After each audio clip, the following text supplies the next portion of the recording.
That's brilliant. All right, can we have a big round of applause? Thank you so much, everyone. Well, Design Debate is a unique event that focuses on design-centric conversations that helps to find design solutions that are sustainable and futuristic. The aim of the event is to bring together design minds and encourage conversation about design that decodes the design vision for the future. This event's theme is aesthetic versus economic. And moving forward, I would like to welcome on stage our Managing Director of ITP Media India. I would like to invite on stage Mr. Vibhor Srivastava. Can we have a big round of applause for Mr. Vibhor Srivastava?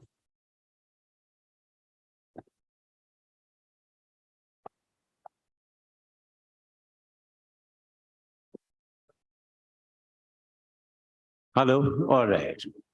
Very good evening and a very warm welcome. Namaskar, everyone. It's always a pleasure to be in Chandigarh, this beautiful city and some incredible, great minds. And I think a city that is given not only to India, but the world a great messaging, how beautifully and intelligently and forward-looking city that has been planned.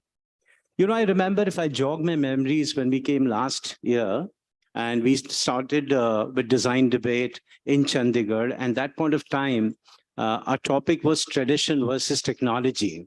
The whole objective is to bring the fraternity together to talk about subjects and topics which really, educate the industry at large.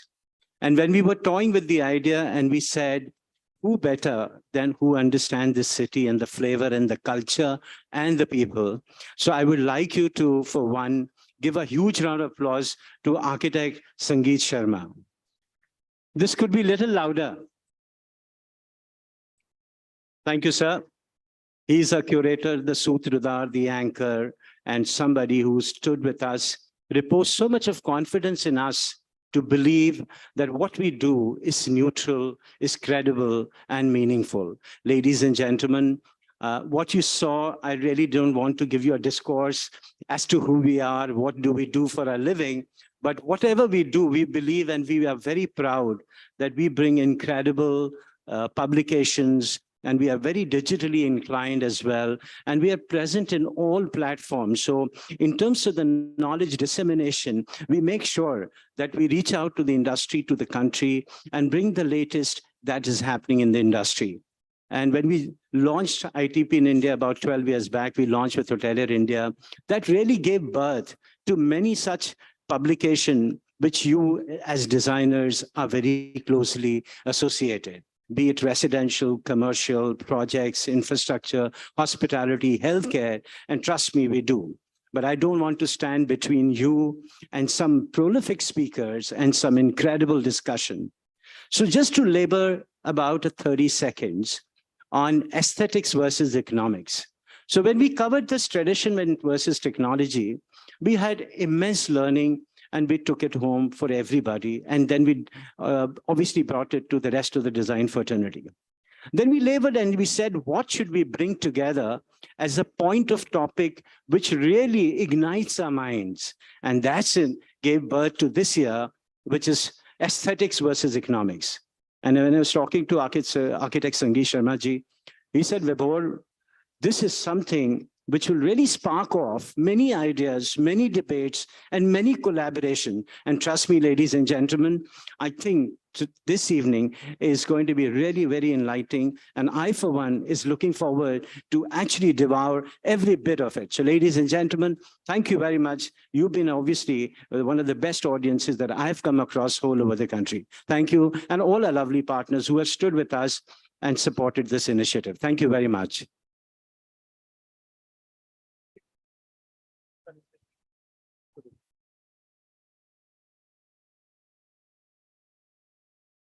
All right, thank you so much for your kind words. And now I would like to call upon the stage Mr. Puneet Kaliaji, who is a sales leader, Public North and East Professional Segment, Signify Innovations India, on stage to tell us all about the Signify and to deliver the welcome address. Can we have a big round of applause for Mr. Puneet Kalia? Over to you, sir. Thank you. Good evening, ladies and gentlemen.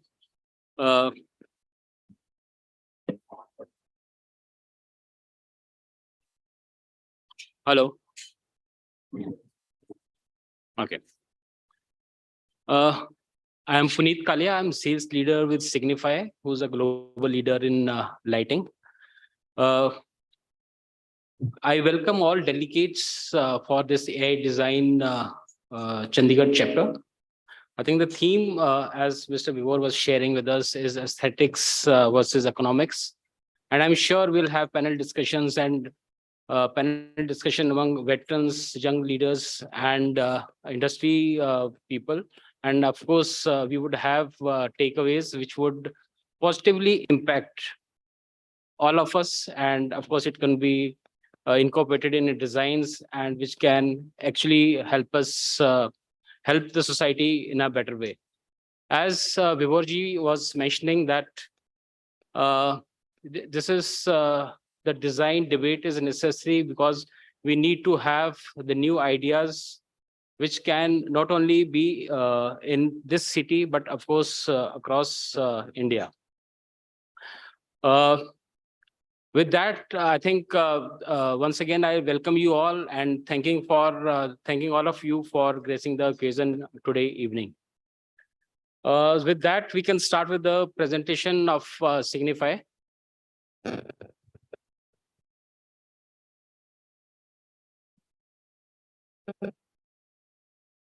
We can start with the AV first.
Okay, thank you. Can we have the slide?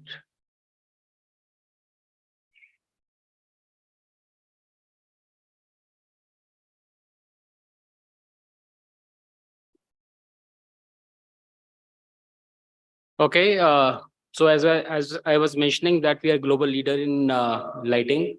Of course, in India, we are the market leader.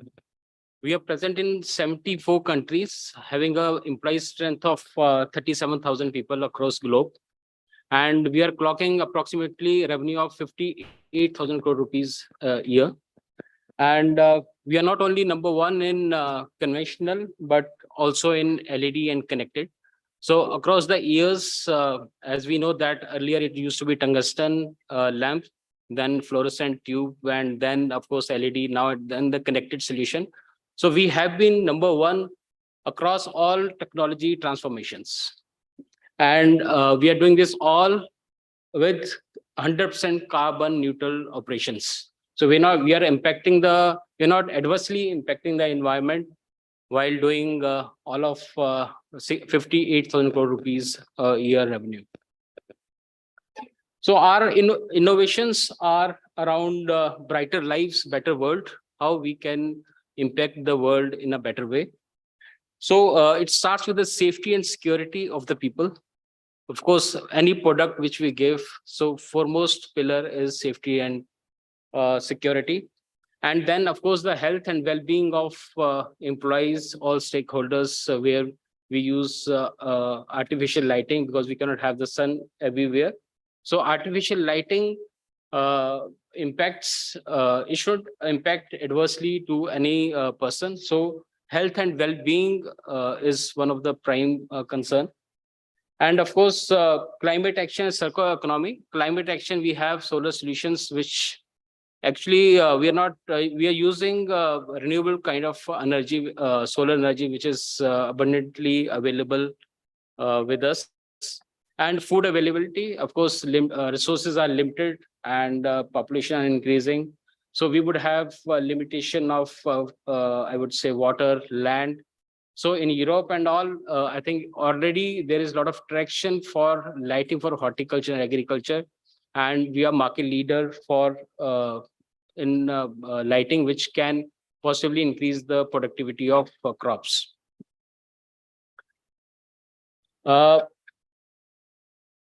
About the offices, there are three pillars in the offices for which any facility manager or probably business or business owners would see. One is continue focus on sustainability. This is, I think, across years, many years, this is the main one of the reasons which every facility managers are look for. And then, of course, increasing focus on reducing the real estate cost. And we see that Tri-Cities expanding. Probably the reason is because real estate cost impacts any business a lot. And then where we can possibly impact is for employee comfort and well-being. So why this is important is because 90% of any office cost is around employee. 9% is on real estate, 1% is on energy. So it is all the way that we have to see that how we can take care of the asset, or I would say the people which contribute 90% of the cost. So there are three factors. One, the temperature, and of course, the artificial lighting, and then the noise. So if you see, for any, I think for any person, we need to have ample sleep. And at the same time, we need to have abundance, I would say not abundance, in the sunlight. We should be exposed to sunlight so that our physiological and psychological parameters are perfect. So what we have seen in artificial lighting, we spend most of time indoors, which adversely impact our circadian rhythm. So with the help of lighting, how can we, I would say, improve the well-being of an employee? So this all is possible with the help of intelligent lighting system, which we have with us. These are all indoor applications, indoor products, which we take care about modularity, flexibility, and of course, aesthetically good looking products, which we give in our any office or lighting space, any application area where it is required. And lighting management system. So with the help of lighting management system, we can remotely monitor and control all the lighting assets. So what all we can do, it is we can change the, I would say, color temperature. We can change the increase or decrease the intensity of the light as per the customer need or the person need. So this is all possible with lighting management system, which can be wired or wireless. About outdoors, so outdoor also has to be very vibrant and good looking. So we have, I would say, the product range in bollards, post-op, where, of course, the landscaping can also be good for any building apart from the indoor, which we talked about. The solar solution, I think I'll spend 1 minute on this, because this is one segment where we are doing all R&D from India for globe. So we are supplying all these products, which is mentioned not only in India, but US and Europe. So the reason is everybody is adversely impacted with the climate conditions which we see. And solar energy is a renewable form of energy. We all know that. And it is available in abundance in India. So there's factor of irradiation, which is in India, it is around 5. In Europe and all, it is 2.5. So still they are opting for all these kind of solar solutions. But in India, we are blessed to have, I would say, sun energy. and we have to just harness that sun energy for our application. So we have products which are off-grid, no cabling, no trenching, I would say, required. And for all waterfront or outdoors, even in indoors, there are application which are possible with the help of solar solution. So the top one, the Sunstay, which you can see, this is all-in-one. So you would have all charge controller, battery inside the luminaire. And the second one is Urban Spark.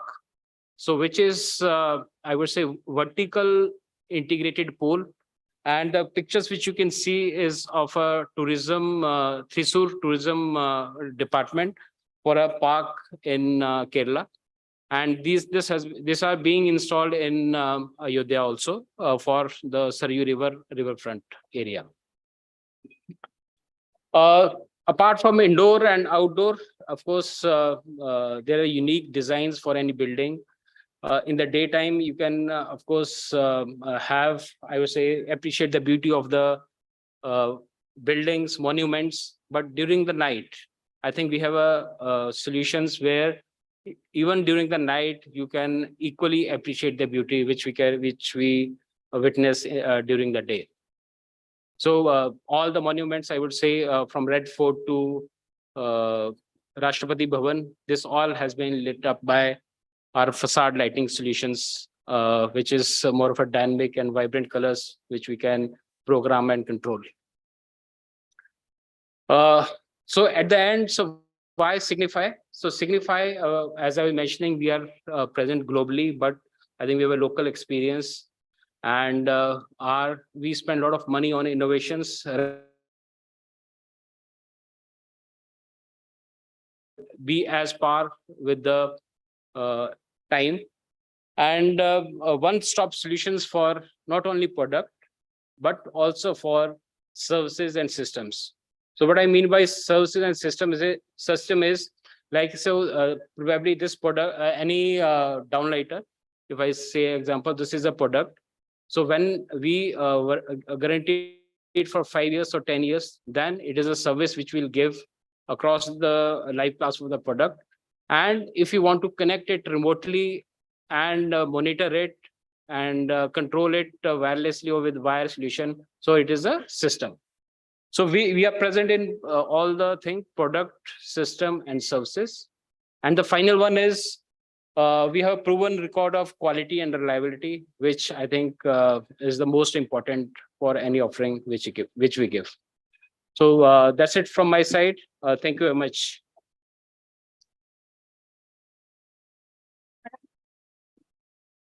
All right. Thank you so much, Mr. Kalyan, for this insightful talk about the brand and talking about the brand. And now moving forward, ladies and gentlemen, we have a very special AV of Hepler. So can we have the look on this very special video? Please, let's have a look.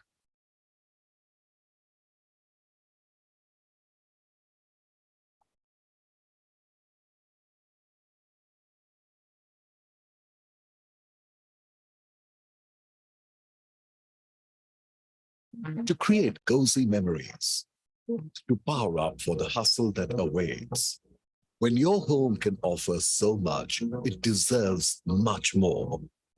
It deserves solutions of tomorrow, which were brought to life in 1923, that continued to evolve and outrun the times.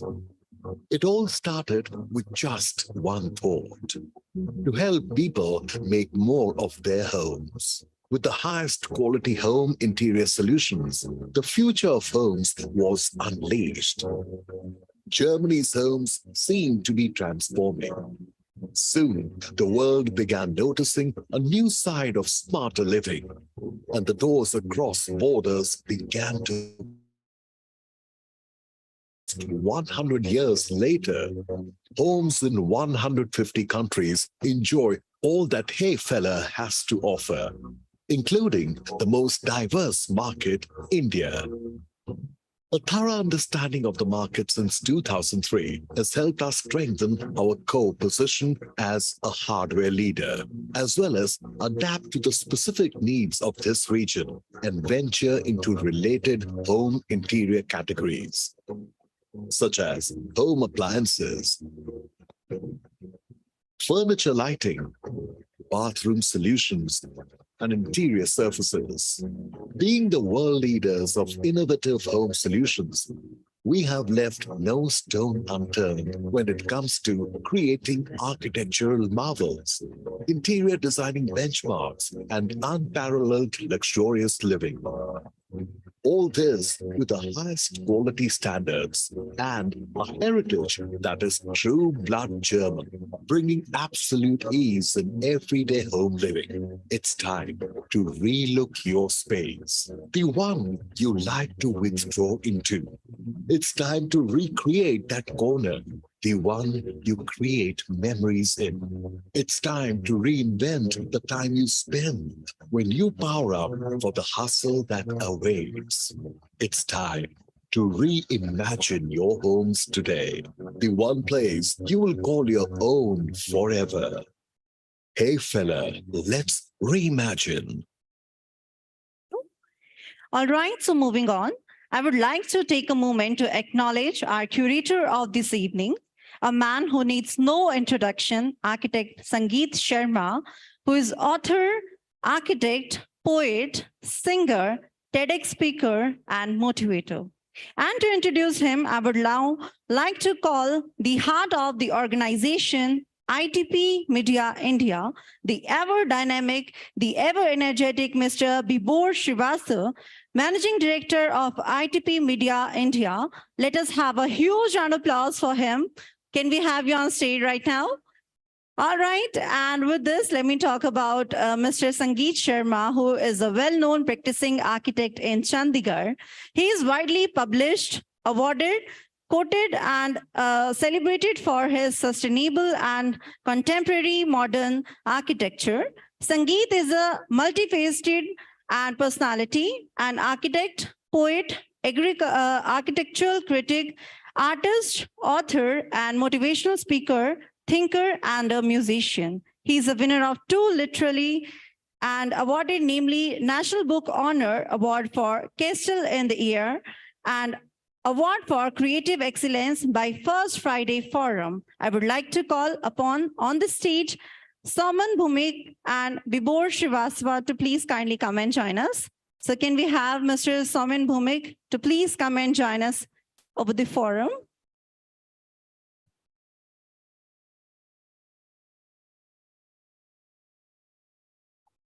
All right, so can we have you, sir, on stage? Can we have a big round of applause for Mr. Sangeet Sharma to please be on the stage? And it's such an honor. Thank you so much.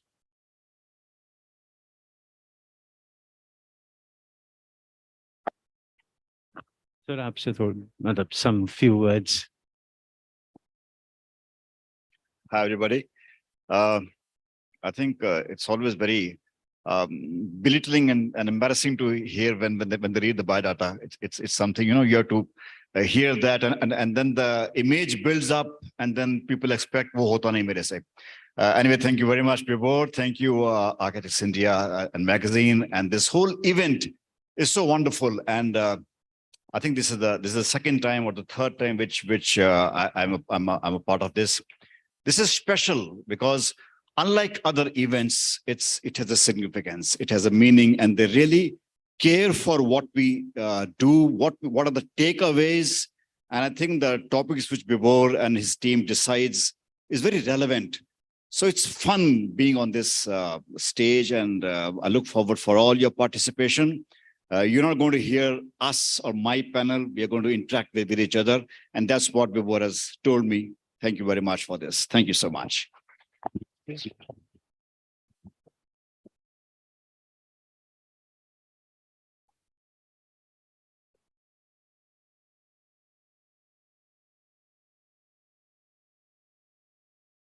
Thank you so much, sir. Thank you so much. All right, everyone. So now we have a very special, again, AV of the Deconic AV. To better understand the brand, can we have a look on this very special video?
All right, so that's all, ladies and gentlemen. And now let us now have a look at the brand Jindal Steel and Power is all about. We have a very special EV once again.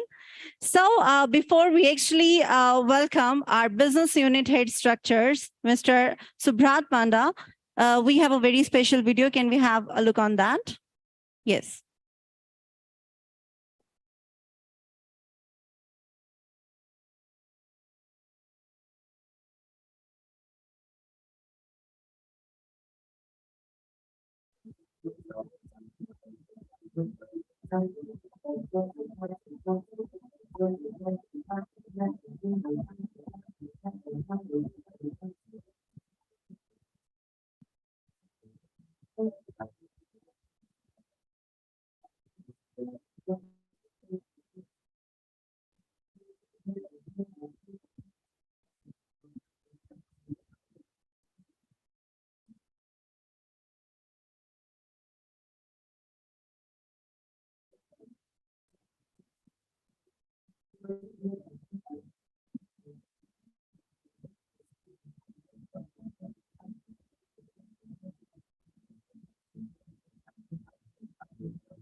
All right, so ladies and gentlemen, can we have a big round of applause for Mr. Subrat Panda, who is a business unit head structure of Jindal Steels and Power, to please have on the stage. Can we have you on the stage right now?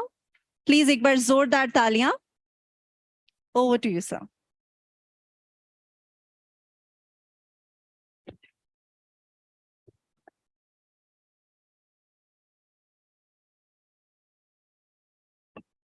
Yeah. Good evening, and thank you everyone for having me here.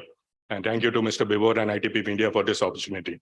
I will run you through to what we do at Jindal Steel and Power. And Jindal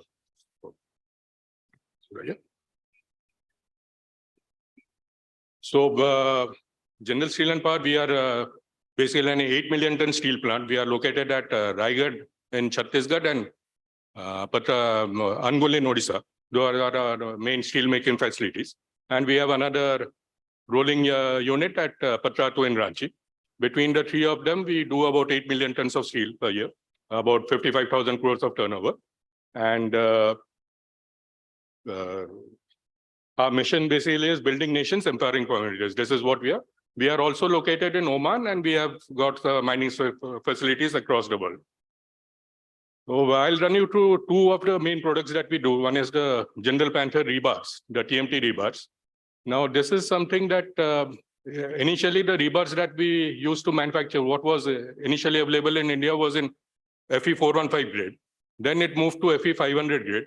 And we were the first to introduce the Fe 550 grade. The Fe 550 grade of steel, So we produce the rebars from iron ore, and so the consistency of the rebar is much higher when it compares to because the input material is known. The method of production is through the concast route, which basically kills the oxygen which is there in the steel, and it is with very low levels of sulfur and phosphorus. This is what we call as the rebars, what we call as the martensite ring. This is the ring is very uniform when you use it, the technology that we use. The rip pattern, this is another important thing, that the YS and the UTS and the YS, we guarantee a minimum UTS and YS of 16, which basically helps you in the seismic zones. This is more important that if you look at the chart at the right. So if you are using Fe500 grade of steel compared to Fe415, there's an effective saving of about 20% in the use of steel that you do. If you use Fe550, it's the grade that we manufacture, the saving, the increase in strength is by about 32%. When we say 32%, it means that Fe415 and Fe550, if you see the gap, it is 32%. But as the strength increases by 1%, your steel consumption goes down by about 0.5%. So your saving in steel is about 15 to 17%. And the prices of Fe550 and Fe500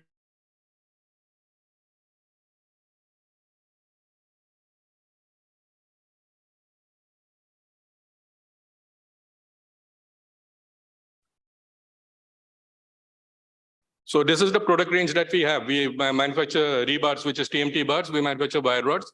We manufacture plates starting from 6 mm to 150 mm. We manufacture rails. We are the only suppliers of rails apart from Steel Authority of India. We manufacture structures, sheet piles, coils, rounds and billets for the seamless industry. And we also do prefabricated steel, where we can give you beams up to 3 meters depth. In the structurals, we manufacture, these are the products that we manufacture: angles, channels, beams, and here. And this is the range of structural that this is the widest range of structures that you have in India. We manufacture what is called as a universal beam, the IP sections, the HE sections, the W sections, which are basically used in Canada and the US, the NPV sections. And between the 7 of all of them, we manufacture about 270, 280 sections. Yeah.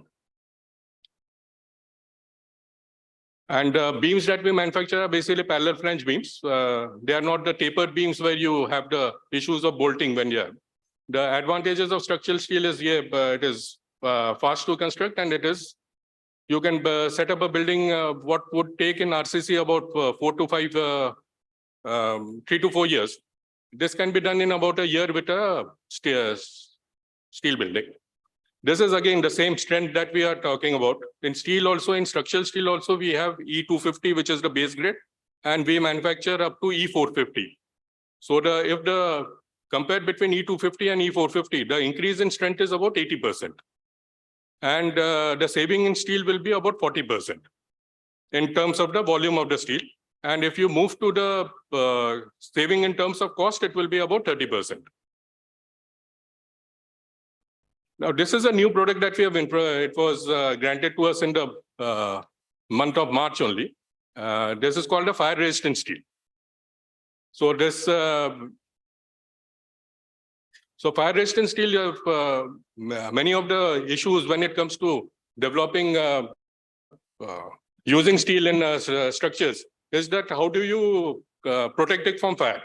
And most of the current methodology is that you use this intumescent coating or the vermiculite coating and use it, or you encase it in RCC and protect it. Now, this fire resistant steel is something that wherein you change the structure of the steel by using certain chemical and chemical additions and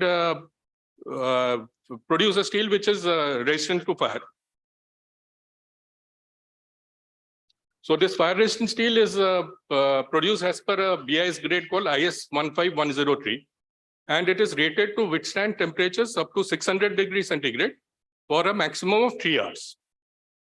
And what we do is that we use microalloys like chromium, moly, and vanadium and niobium in this. and use the structure. So it is something similar to you're using a vaccine for COVID and instead of using a mask for COVID, that sort of so the paint is something as an external protection. This is something of an internal protection that happens in the steel. And the grade of electrodes that you can use is, this is available in E350 grade currently. And the certification is that you can use it for 600 degrees at 600 degrees centigrade for 3 hours. We are the only suppliers, only certified manufacturers of this. And this is available only for structurals as on date. And it is available for the entire range of structurals that we manufacture. So this is similar to what we are talking, that what is fire protection by an external medium and a fire resistant steel, which is there as per year. So in the case of an external protection, it is a base material plus external application. Here the base material does the job. There is no increase in the weight of the structure. There is no increase in the time of for applying the structure at the site, for applying the paint at the site. So there's no frequent external protection, external maintenance which is required. And the cost portion of it, yeah, this is these are what we have put out, that when you use a fire protection compared to a fire resistant steel, these are the various sections that we manufacture. At the bottom, if you see, there is the different sections. So as the surface area increases, the cost of protection goes up. So the lighter the section, the more is the cost of protection. So intumescent plane for 2 hours and intumescent plate for 4 hours. If you compare that and what is there when it comes to our own fire. So it comes anywhere between about 1,27,000 rupees a ton to 18,000 rupees a ton. And this fire resistant steel is currently available at around 16,000, 17,000 rupees a ton. So, and this is the chemistry of the material that is there. This is as per IS 15103. So, and this is the strength of the material which is there. That is again as per IS 15103. So there are 2 grades, FE 4110 and FE 490. We are currently certifying in FE 490, which is a yield strength of 350 MPa. This is the sampling process that we have.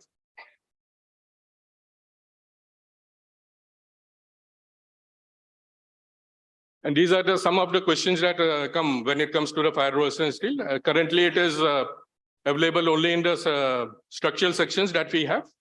And we'll show you a sample TC of it there. So this is the sample test certificate that we have for this.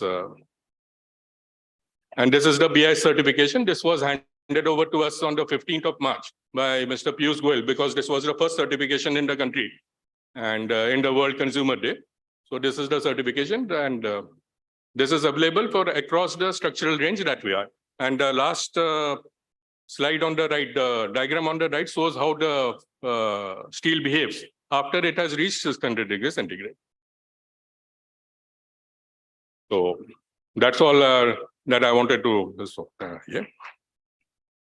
And I think we were talking about aesthetics and economics. I think steel is one product wherein aesthetics and economics both go hand in hand.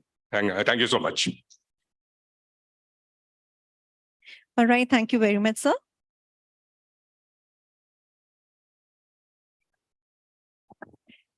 Now, before we move on, let us now have a look at the Kuchi 7 AV. Can we have the AV now? It started with a simple idea: make the best kitchens that tackle all challenges. Kushi 7 revolutionized the stainless steel industry with preeminent modular solutions that transformed homes and tackled wooden kitchen challenges. Kushi 7 had a remarkable journey, achieving significant milestones in a short time frame. It started a decade ago. Co-founder and managing director Naeem Chauhan inherits a family business specializing in heritage building restoration. Based on his multiple interactions and experience, wooden kitchen restoration was challenging. They suffer irreparable damage from water, pests, termites, fire, dirt, and weather conditions. Additionally, wooden kitchens cost the life of many trees. As someone passionate about the environment, Mr. Naeem Chauhan was determined to find a permanent solution to all these challenges. The journey started in 2015. A group of like-minded people joined Mr. Chauhan. After intense research, they invested in the most durable and versatile raw material, stainless steel. Intense research went into food-grade stainless steel to develop modular kitchens, which has numerous benefits, making it a solution to all wooden kitchen challenges. And Kushi 7 was born with an experience center in Fort Mumbai. In 2016, Kushi 7 constructed the first experimental stainless steel modular kitchen. The homeowner was not only happy with the product, but he also called it the best part of his home. A year after that, Kushi 7 opened its first franchise in Hyderabad. In 5 years, Kushi 7 witnessed monumental growth, capturing a significant market share in the modular kitchen industry. Kushi 7 opened experience centers for the public in 15 cities across India. Manufacturing capacity grew from 600 to 5,000 kitchens in a year. Kushi 7 made history as the first Indian modular kitchen brand to have an experience center abroad. Can the most robust metal be curved? That's what Kushi 7 achieved with advanced R&D and launched a curved kitchen, revolutionizing the stainless steel industry. In 2022, Kushi 7 was recognized as the most innovative modular kitchen brand. Kushi 7's work is backed by a brilliant, creative, and diligent team who brainstorm, research, innovate, and develop unmatched product quality. People who support and uplift each other. Ideas are welcomed with open arms. Collaborations that helped achieve advanced breakthroughs. We customize modular kitchens based on the homeowner's lifestyle and requirements, with utmost attention to detail. Our work is fueled by values backed by a strong commitment to ethics and a sustainable future. Kushi 7 makes preeminent designs that uplift a home with happy, healthy, opulent, and functional atmosphere. Modular kitchens, wardrobes, and bathroom vanities. Join Kushi 7 and be part of the stainless steel revolution to change households in India and abroad. All right, amazing. Can we have a big round of applause, everyone? Thank you. Thank you so much for your kind gesture. And now here comes the most much awaited part of this program, our panel discussion, right? So kicking off our panel, we have the dynamic next generation architects, the ones who will dictate the architecture of tomorrow, getting up on the stage. And to introduce them, I would like to invite none other than our curator and moderator back on stage. Can we bring yourself on stage with a big round of applause? Architect Sangeet Sharma, a huge round of applause, please.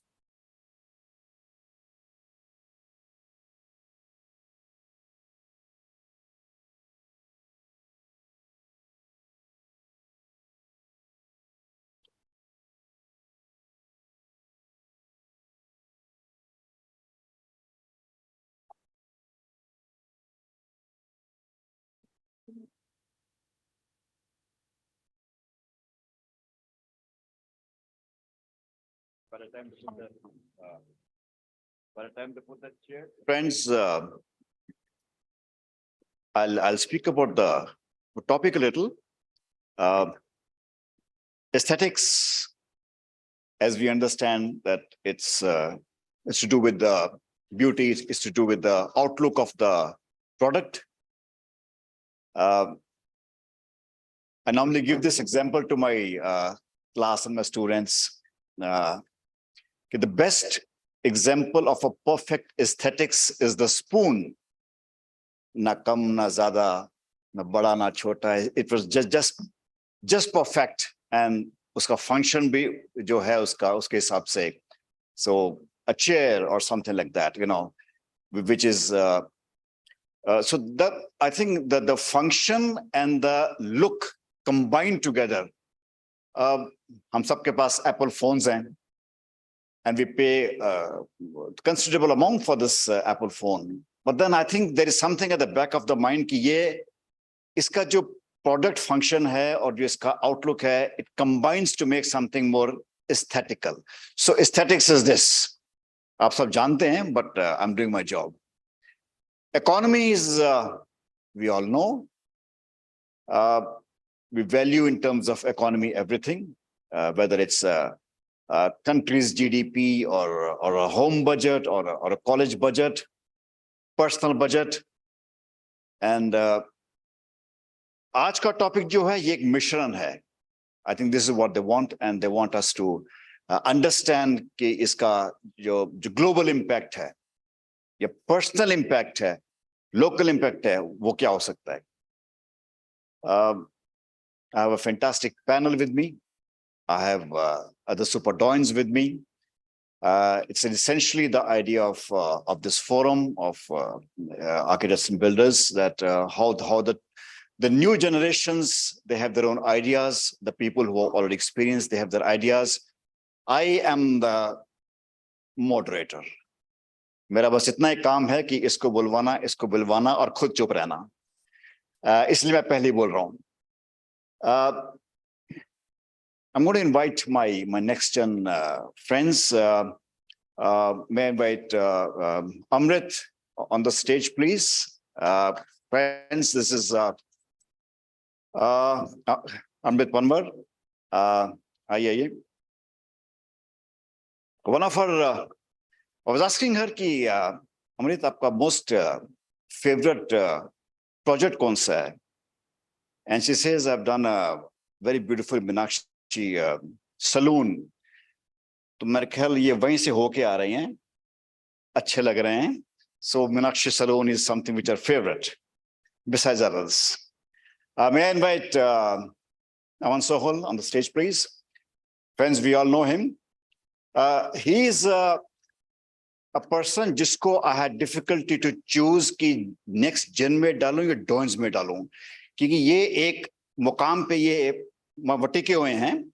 वैसे डॉइन बनते हैं, लेकिन next gen में मैंने इसको डाल दिया.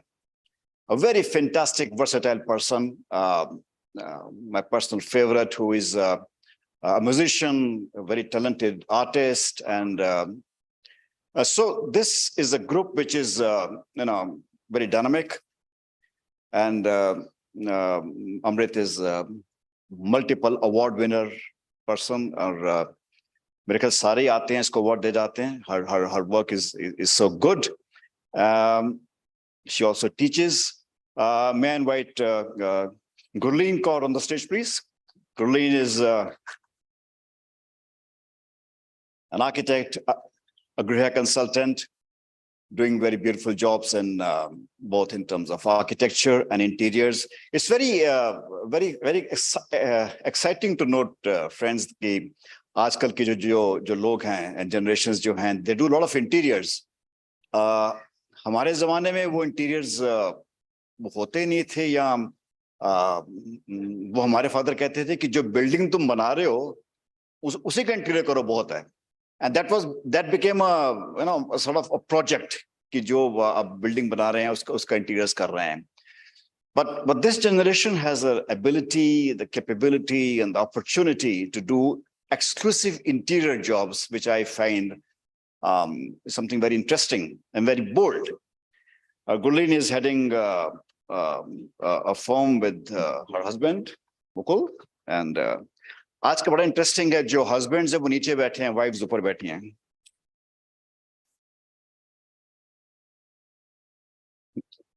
बगा साहब जब आएंगे ना, वो बताएंगे कि मैं वाइफ्स को ही फेवर करता हूं.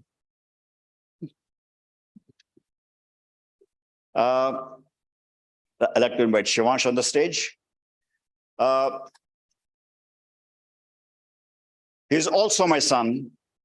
So also word is very emphatic here, because हम लोग जब stage पे होते हैं तो हम father son नहीं होते. We argue, we fight, and we are very versatile in terms of our ideas. So आज he's on a different platform. When I tell him कि you have something called a legacy to carry forward, he says, please don't talk about all this to me. I've been seeing you like this, it's enough. ठीक है. There is Shivansh. By the way, he's a coffee roaster himself, and he has got his own roastery. सुबह 4 बजे जाते हैं और 11 बजे वापस आते हैं. Who roast coffee beans, and he has seen that architecture से पेट नहीं भरता, and therefore he's doing this. So who else is left? Who? Tarun, where is Tarun here? Hi Tarun, aaja yaar. Again, a very artistic, very bold, very popular with his generation. Tarun is,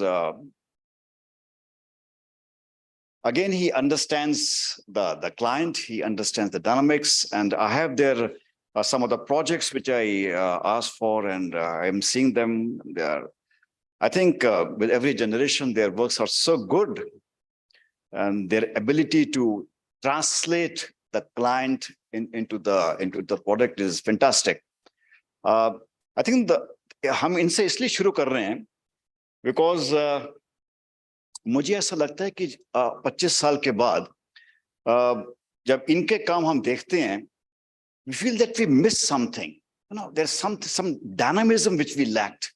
हम लोग मारे खाते रह गए, whether parents हैं या clients हैं या consultants हैं, उनकी बातें सुनते रह गए. But this generation is a way apart. They are, जब वो उतरे अपना after taking the BS degree, they had enough confidence. We in my generation, I think most of us will agree, हमने confidence gain किया, काम कर करके सीखा. But somehow most of them, when I ask them, they say कि sir हमने तो 3rd year में काम शुरू कर दिया था. I was making views for somebody, I was doing working drawing for somebody. So I think they are more versatile. Friends, then gentlemen, my fantastic panel, one loud applause for that.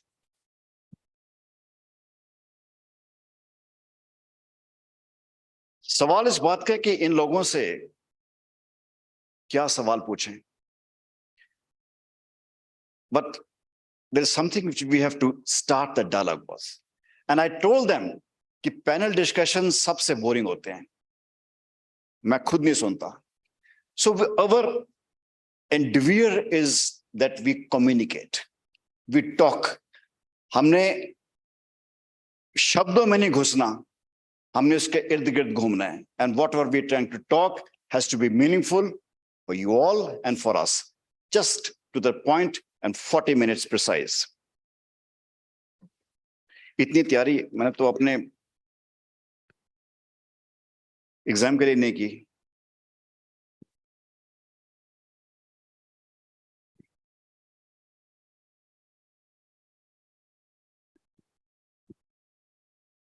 I check. Hello, check. Okay. Gurleen, I'm going to ask you a question. Our topic is all about aesthetics. Our topic is all about economy. So let's hear it to start. Something. अच्छी सी बात करें पहले. So, how do you deal with this? I mean, what is your take on this subject? क्या करना चाहिए और क्या बोलना चाहिए? Hello. First of all, good evening, everyone. And I am very happy that I'm on this panel because we are in for a very invigorating discussion. So when we talk about aesthetics and economy, I feel the first building when I was a student of architecture, which I was going through a lot of architecture work, it was Mr. Laurie Baker's work, which really inspired me, the way he used bricks, which we talk about. It's a he used to make very aesthetic buildings with use of bricks, but it was a low cost building. So aesthetics and economy, they can work two ways. If you have a project, it's a challenge to fill in aesthetics by keeping in hand that there are certain economical constraints. But also a project can actually generate a lot of economy. If we take example of museums like Bilbao in Spain, the way it has become an aesthetic marvel, it has generated so much business to that little town in Spain. So aesthetics are definitely something specifically in the world today, which is so visual. We daily Google, we do Instagram, and anything which catches us visually, we are drawn towards it.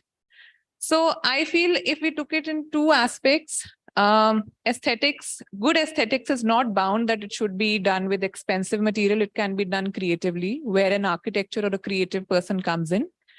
And also if aesthetics are done right, or if aesthetic is calling for a reaction, good or bad, it is definitely something that will start a conversation.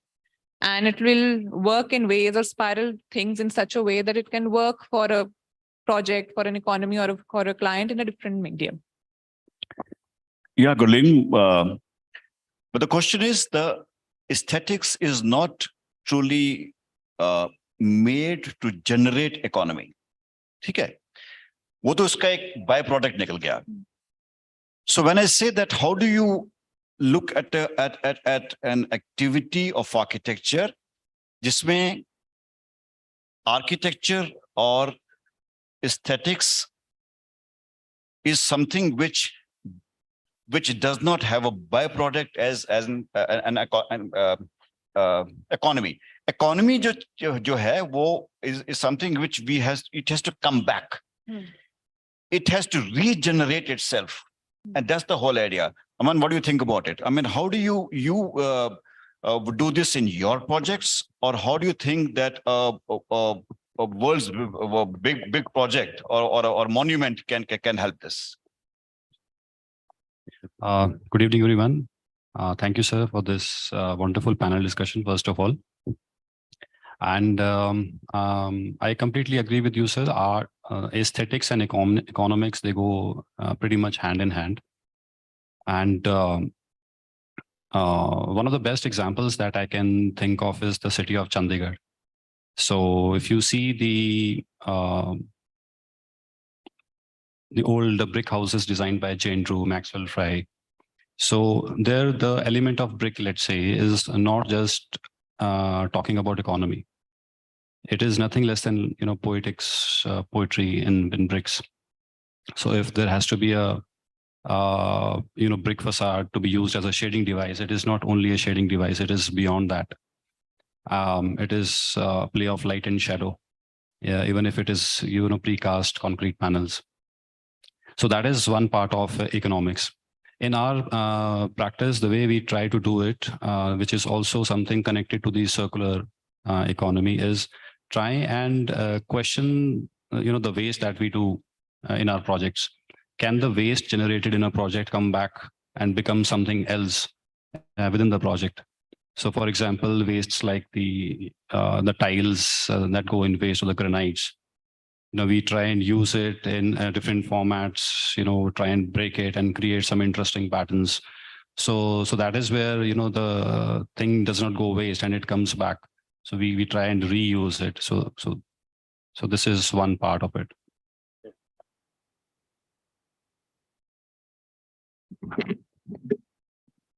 This is disturbing. इसकी आवाज आ रही है. Okay, Amrit. So when we speak about form follows function and follows feeling, form follows function follows feeling.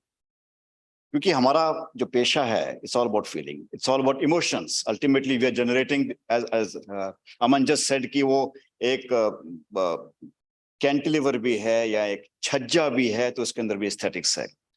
Which means aesthetics or practical constraints better addresses evocative architecture. So what do you think about evocative architecture in the whole scenario of our debate? Good evening, everybody. This is a very important statement. Form follows function follows feeling. Yeah. Abhi tak to we have already studied form follows function.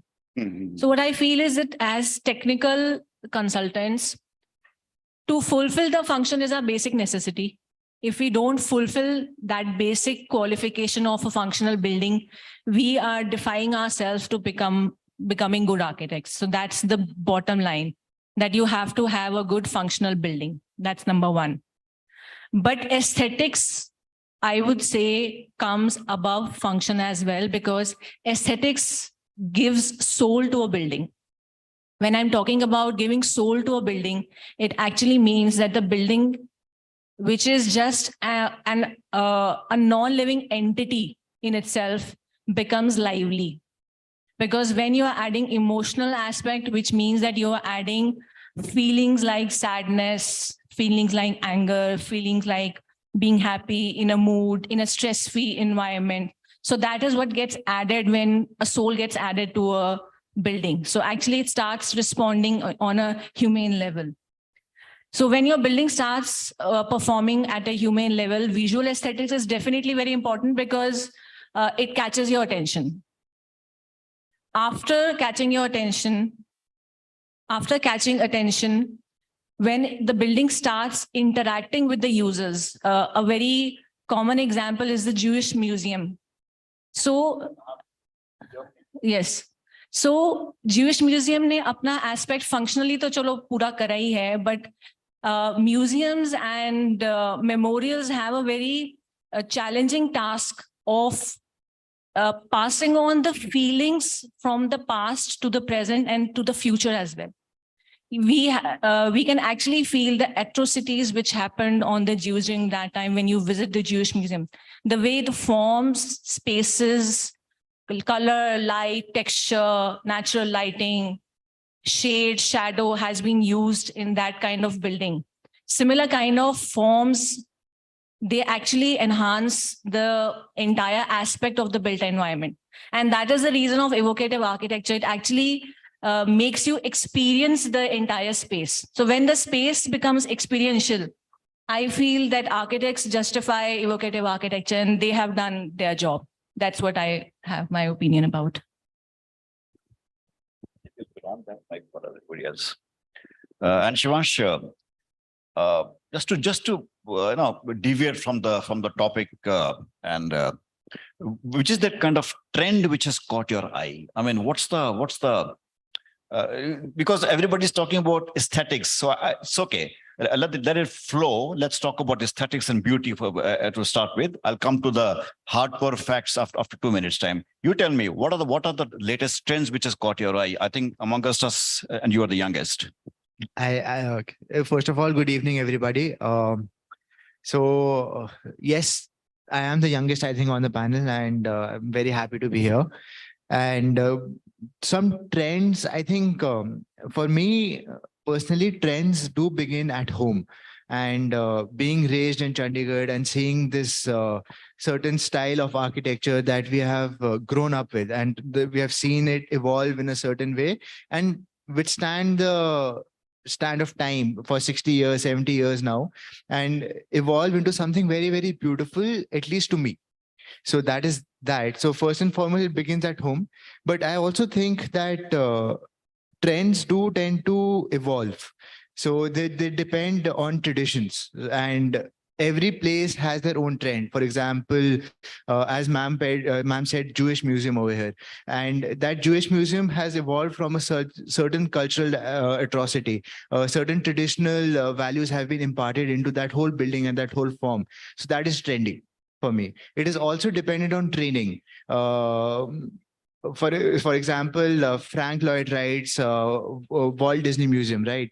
Sorry, Frank Gehry's Walt Disney Museum, right? So that you cannot evolve that kind of form without a certain amount of training to even achieve the kind of trend that you want to get to. So trends for me are ever, like, they keep passing by, and so those are the trends are like fashions which come and go. Absolutely, yes. And how about the isms? They are here to stay. Modernism, postmodernism, all this stuff. I mean, are they what you're talking about? So that is, I think, very much dependent on the kind of building that we are designing, and it is dependent on the client. Like, for example, the brief that is given to us. So say I'm designing a museum for somebody, and the client comes to me, they want something postmodern. So no matter how big a modernist I am, my design approach has to be derived from a postmodernist mindset. Okay, great. तरुण, यार आजकल बातें हो रही है metaverse की, artificial intelligence की, कुछ जरा हमें भी बताओ यार, Oman, ये आप इस्तेमाल करोगे? Yeah, is it something which is, we look forward to this in architecture also? Truthfully speaking, I have no idea. So I just got this question just to, excite the audience and to tell us, what is all this? Good evening, everyone. Uchi bolna hai. Good evening, everyone. I hope I am audible. Metaverse, to be very honest, sir, is such a new concept. It's although in its nascent stage right now. So there's a lot of ambiguity around it. I mean, I'm not the expert on this field, but from whatever I've heard, whatever I've seen, read, it is touted as the next big thing. All these big companies like Facebook, Microsoft, Google, they are betting big money on it. And for the uninitiated, metaverse is basically an alternate sort of online world, which is more immersive. We are used to going for Zoom meetings. We are used to attending, socializing on Facebook, which is a very 2D sort of a version. You look at the phone or you look at the computer. But with the help of those VR headsets, I think that is what will enable us to access metaverse. So metaverse is, if I was to give you an example, this conference maybe 10 years from now is happening in metaverse, where all of us don't have to be here and we don't have to access a Zoom meeting. We just have this entire structure, which is a digital building built inside this online world, which all of us can access with a VR headset and participate. We can engage with each other in real time. Like a video game is there, but it has premeditated controls. But in a metaverse, it has so much of cloud storage. It is so fast that if I am interacting with you like this, you can see my expressions. I mean, it is in real time. You can see how my facial behavior is, my movement is, and you can revert. Okay. So it's a very upcoming trend. I mean, it's kind of those games which people play by putting on that apparatus, and it seems like that. Seems like that, but there's too much ambiguity, sir. ये तो हमें क्या फायदा होगा as architects? So हमारे लिए फायदा भी हो सकता है, हमारे लिए नुकसान भी हो सकता है कल को. फायदा ये है कि when you want to build an auditorium, you need an architect. You need us to design a place like this in metaverse. So that opens up endless opportunities for us. But inside metaverse, if laws of physics and structure is not really required, then why do we even need an architect? Why not a 3D visualizer or a game developer building that entire space, which is where they will be doing our job. And This could be anything. I think, yes, Shivanshu would say something. Can I add to that a little bit? Is that not only like wo nuksan, I don't see that as a nuksan, but I mostly see that as an opportunity for us as well. For example, like metaverse is still for the people. Like they'll be still designing for people to be in that space, be it virtually. So I don't think architects will be redundant anytime soon, but in my opinion, but they will be rather even more challenged to design something that is just too wacky. Something even AI cannot generate for that matter. Gulin wants to say something.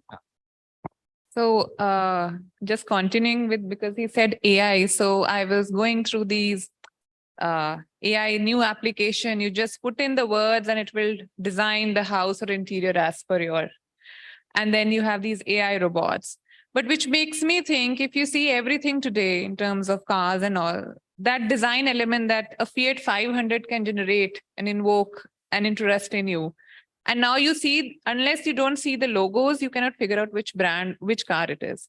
So what my fear is, which Tarun also sort of reciprocated, that we might be going towards technology, but technology might give us the ease of designing so much so that the human factor, which brings that aesthetic, that X factor, like Corbusier coming to Chandigarh, making Chandigarh.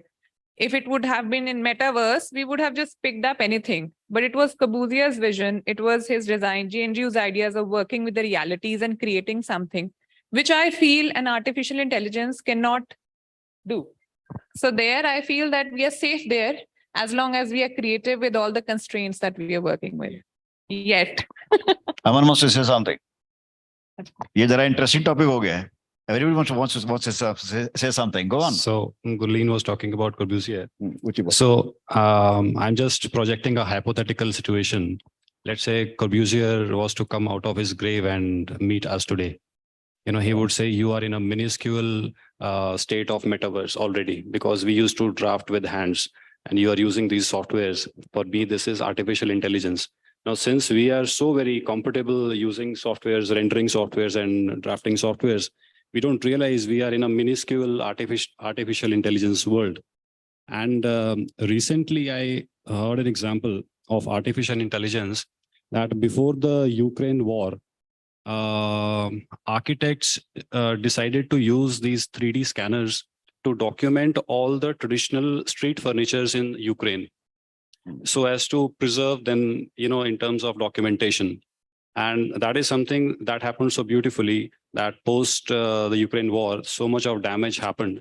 But now the city has got the entire documentation of all the traditional and the heritage, stuff with them. And I think in terms of time, the consumption of time in documentation of the existing building, is taken care of by artificial intelligence. So the architects can invest more time into designing and generating experiences. So maybe this is. I think, well done, guys. I mean, very interesting informations. But I think no amount of artificial intelligence or metaverse can create wonders which Corbusier made in Chandigarh. I mean, at that time, we didn't even have AutoCAD, leave about AI. And so the masterpieces which are done here, or the masterpieces done by the masters themselves. So how is all this going to help in creating very grandiose, meaningful architecture? I have my doubts. And Chief साहब यहाँ बैठे हैं of Chandigarh, तो उनके सामने मैं क्या बोलूं? And अगर Corbusier आज उठ के आ जाते हैं, I don't think he'll be very happy, sir. I mean, we'll say कि जो मेरी buildings के बाद कोई अच्छी building बनी नहीं है वो any शहर में. So let's see how the metaverse and AI is going to help. And Gurleen, sorry, Amrit, you are concentrating on the business component strategies to build your firm, or you are combining something else? Aapke strategies kya hai in terms of running a private practice? I mean, how does it function? Today we are talking about aesthetics versus economy. It's versus economy. It's not the blend of it. So let's go a little further quickly. So we have a private practice, and thankfully I'm working with my husband. Well, thankfully, my God, I have an architect wife, and the amount we fight, it's horrible. मतलब मैंने तो अपनी किताब में chapter लिखा हुआ है कि never marry an architect. आगे बोलो. No, but in my case, behind every successful woman, there is a man. कमाल हो गया. So I would definitely say yes to that. So हमने अपनी life बहुत easy करी हुई है. लड़ाई तो खैर वो तो by default होनी है, चाहे कुछ भी हो जाए. So when two brains work on the same project, fights are going to happen. So one of us surrenders, and it is usually I never surrender. So we all know that. So I never surrender on aesthetics. And gradually when we started our practice, so we used to debate. So Satish used to say, okay, let's make two proposals now.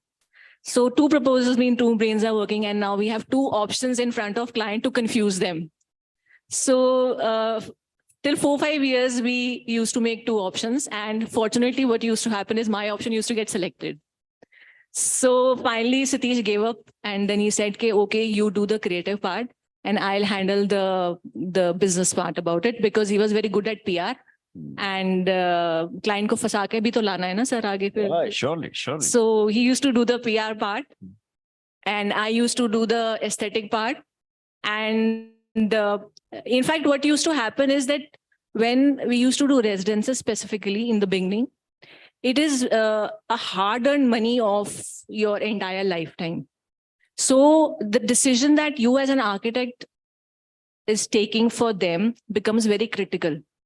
Aesthetics कहना is very easy, but spending 10,000 rupees on just a sheet of veneer and giving a decision कि नहीं यही veneer लगना है, यही laminate लगना है, becomes very challenging.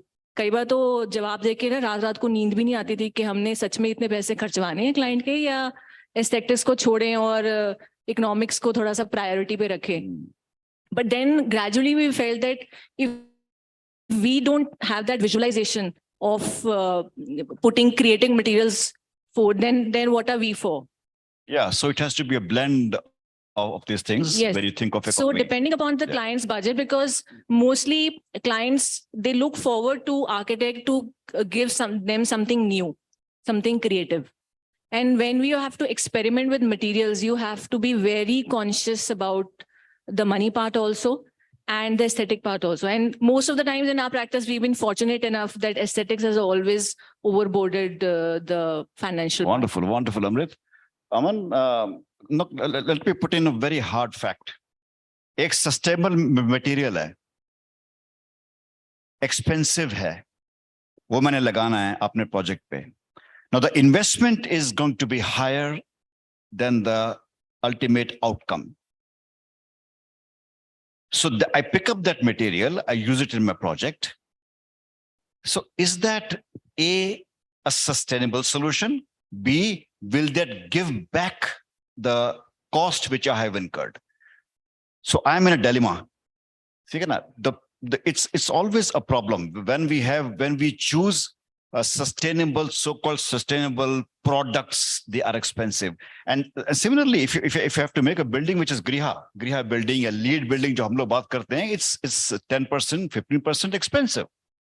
So ultimately, you give them the papers, bhai, aap 5-10 saal mein ye aapko pay back karega.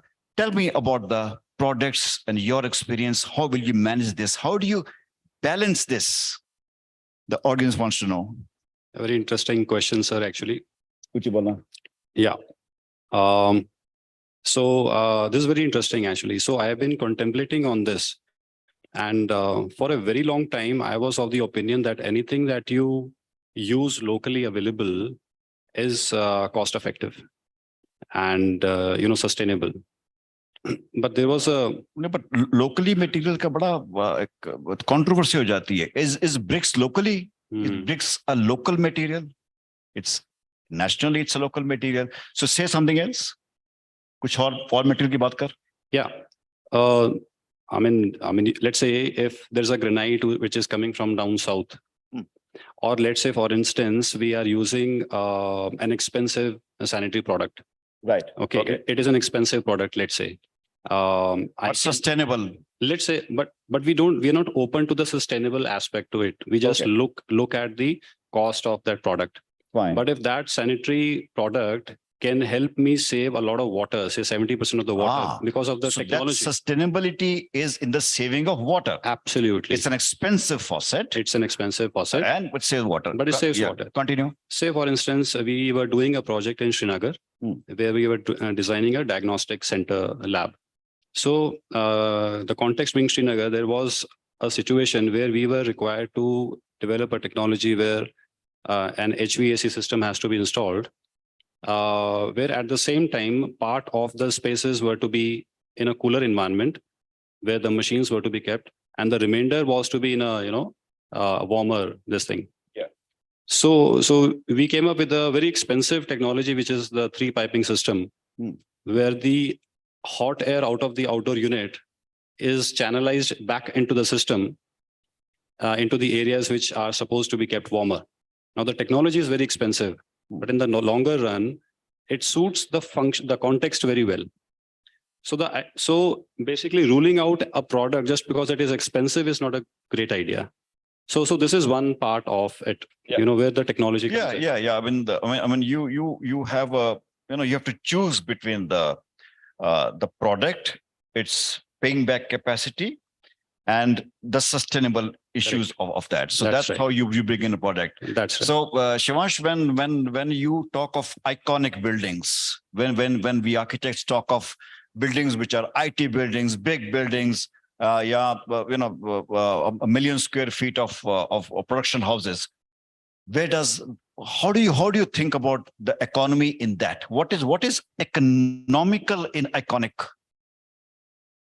Sorry, ये auto syllabus question आ गया? नहीं, बिल्कुल भी नहीं. So first of all, I think we need to redefine iconic की definition.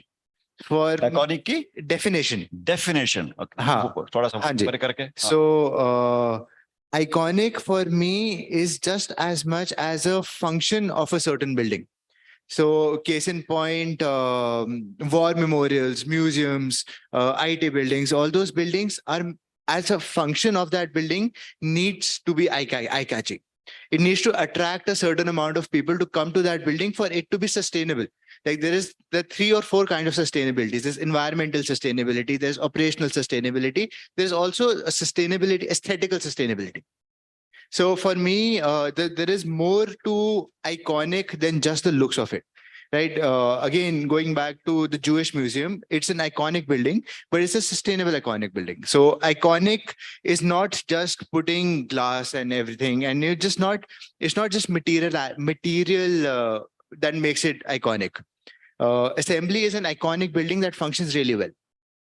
So, or I can say, particularly in terms of the Jewish Museum, where there is a sentiment involved, where there is a deep-rooted emotion involved. Absolutely. That also is a part of sustainability. Absolutely, it's not something which can be categorized, which can be rooted down in terms of money. Absolutely. But it is a sentimental value. I've seen people go inside the museum and they cry.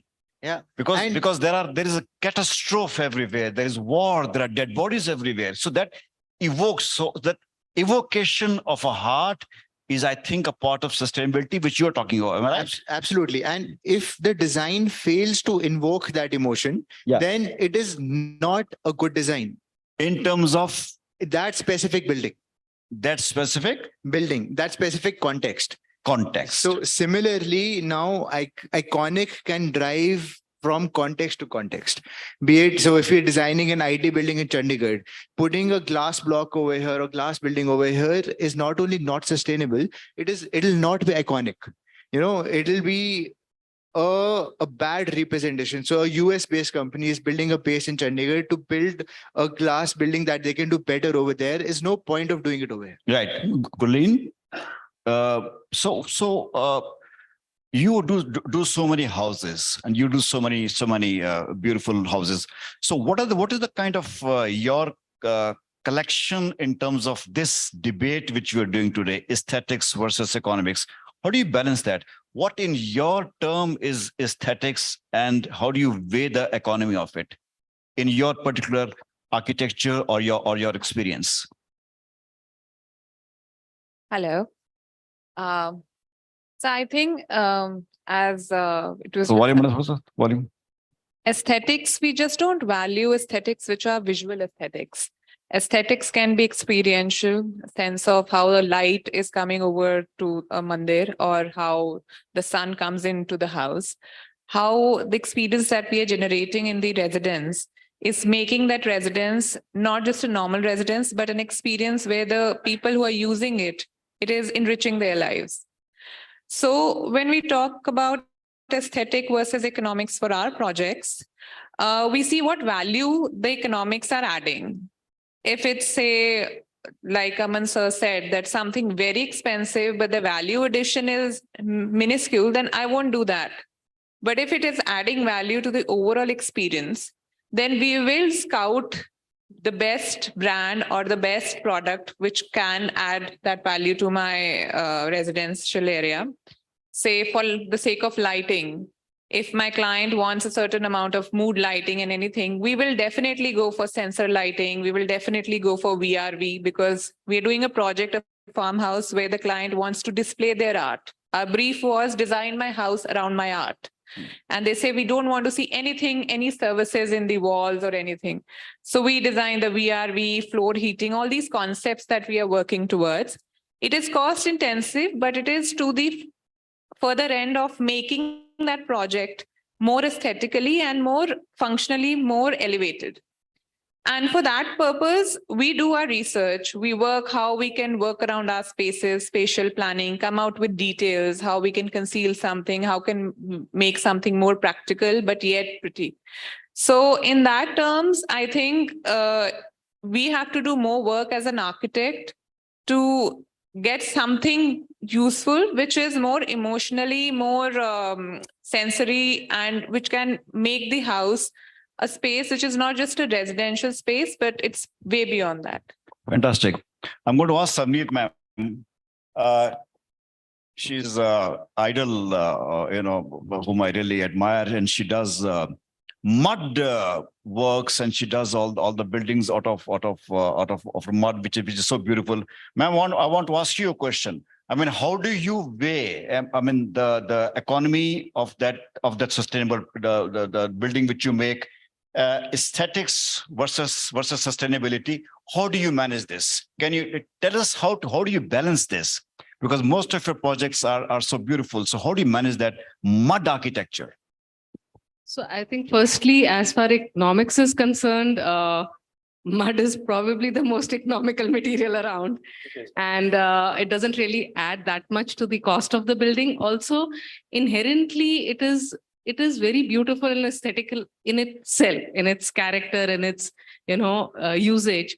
The challenges there are not aesthetics and economics, because in case of mud buildings and natural materials, these two are so beautifully interlinked. The challenge there is probably more on the structural front, or how we take a greater span or a more high-rise building. So I think with most natural materials, aesthetics is kind of inbuilt. Also, but ma'am, the aesthetics of a mud building which you make or anybody else makes is very typical. I mean, the end result is what we expect, we know. So where is that architectonics in that? Where is the iconic in that? So I think there is a lot of change and a lot of spectrum of mud buildings. Probably we've seen only the vernacular. That's the point. That's the point. Yeah, I'm sorry if I misconstrued. No, I understand, because in India, till today, it's mainly the vernacular that has been, kind of highlighted as mud buildings. But all over the world, whether it is, I mean, all the developed countries are moving back towards rammed earth, cob, adobe, and most of those structures are actually beautiful and very different in each building and each project. That is where the architect's vision or his design abilities and his sensibilities come into play. Here, I think there are so far very few who have ventured into exploring the vast, dimensions that this natural material can open up. But ma'am, 3 cheers to you and for doing this. I clap for you. Thank you. Thank you. Tarun, so at the end of it, we're completing it. At the end of it, is it a blend of both? Somewhere behind your mind, are you looking at it that it's a blend of aesthetics and economics? Somewhere are we approaching that after half an hour of talks? ऐसा कुछ है जिसके अंदर हम कह सकते हैं कि इसका कोई बैलेंस है, कोई मिश्रण है, या इसका कुछ somewhere कोई compromise है? Sir, obviously, it's supposed to be a balance. It has to be a middle ground at the end of the day. But to build upon what Savneet ma'am said and what we've just discussed, it is not necessary that we have to aim for iconic every time. It is also what is pleasing to the eye, what is already there, what has been there for centuries, and just in plain eyesight, you just tend to ignore it because it's there, but it's still beautiful. So when I was working, my first job was in Bangalore, and my boss told me, he said, you should identify a set of materials that you really like. And it's not necessary that you can't change your materials. Obviously, you evolve. But if you choose an aesthetic which is simple, which is elegant, which appeals to you, that is something which is simple, which is elegant and timeless. And I really go by that logic. True. I think that is what I would say. Aesthetics and economics. Economics are very important because it does not, I mean, earth architecture, like ma'am is India, earth architecture, earth building is something which has been there for centuries. It is beautiful. But the construction lobby or whatever it is, but we tend to choose the Western ideology more. I think I think it all depends on the project to project. And I think if you tell ma'am to make an IT building, उसमें भी बना देगी. I think it's a beautiful thing. So, I mean, it all depends on the ideology of the client we work for. Amar, you want to say something? I'm going to ask Mr. Sethia साहब पांगे. Sethia साहब चले गए? अच्छा चलो. Hello. Yeah, I kind of did this simulation for myself between aesthetics and economics. This is in extension to Savneet ma'am's mud architecture that she does so beautifully, and the example that Tarun gave. You know what I was thinking, that I read somewhere that an architecture has to evoke memory and fantasy at the same time. If it does only one, memory and fantasy at the same time. This also is an extension to other disciplines of art. But architecture's objective is primarily to evoke memory and fantasy at the same time. So I was just thinking that I can choose to write a poem in Hindi or Punjabi or English and touch a soul. Or I can choose to say something very mediocre in Chinese, which might also amaze somebody, but it can be something very stupid. So as an extension to this thought, if I talk about the genre museum in Sector 5, if you go on the first floor, there's an eye window. And the wall is made out of regular materials. But what that space does to you through that eye window, it almost feels that you are inside the window, inside the eye of the building, and then you're looking out. So then it does something beyond just looking outside. That is something which Savneet ma'am does beautifully. It is not just mud, and the way you mold mud in a way, then it can evoke certain senses. So it is like writing a poem in Hindi and touching you. I know. I'm going to ask Mr. Sethia one question, sir. Mic to the chief architect, please. Amongst us, we have Mr. Sethia, the chief architect of Chandigarh. Sir, my question is, before you get the mic, we're talking of aesthetics versus economics, and concrete is expensive. Now, we in Chandigarh, sir, we have to make at least the public buildings in concrete and bricks, and we are very proud of it. I mean, we all follow this legacy. Sir, where do we then consider economy in terms of the vocabulary of Chandigarh architecture, where concrete ki building to banani hai, sir? So how do you, sir, as our chief architect, sir, tell us, how do we balance that? How do you balance it, sir? Because we are imposed to the concrete even today. Yeah, I think, thank you very much. I think we have all experienced it when Corbusier started working with concrete in India. Yes, sir. The way he made sculpturous buildings and the way the expression made, and the monumentality he wanted in those important buildings on the capital, the expression really needed that kind of a material. And he really played it to an extent. Now we have much more choices of materials in that sense. But our other idea is to bring order in the whole streetscape or the urban design. And if we use concrete, the economy in the long term is not bad. It's exposed concrete. But the other materials, I don't think so, will last 7-8 decades the way we have done. And even as an insulating situation or the interiors, it gives quite a bit of impact in that sense.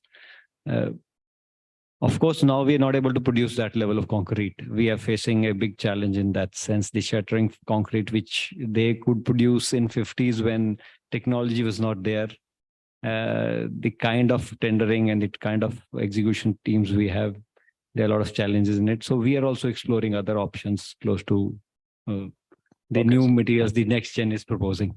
But sir, thank you, sir, for answer. But sir, where a concrete is required in Chandigarh, particularly in Chandigarh, talking about, sir, वहाँ पे तो concrete use होगा. So can we replace the concrete with other materials? Will you allow this, sir? I mean, in terms, if I say that the concrete is expensive, will you allow this? Mike, please.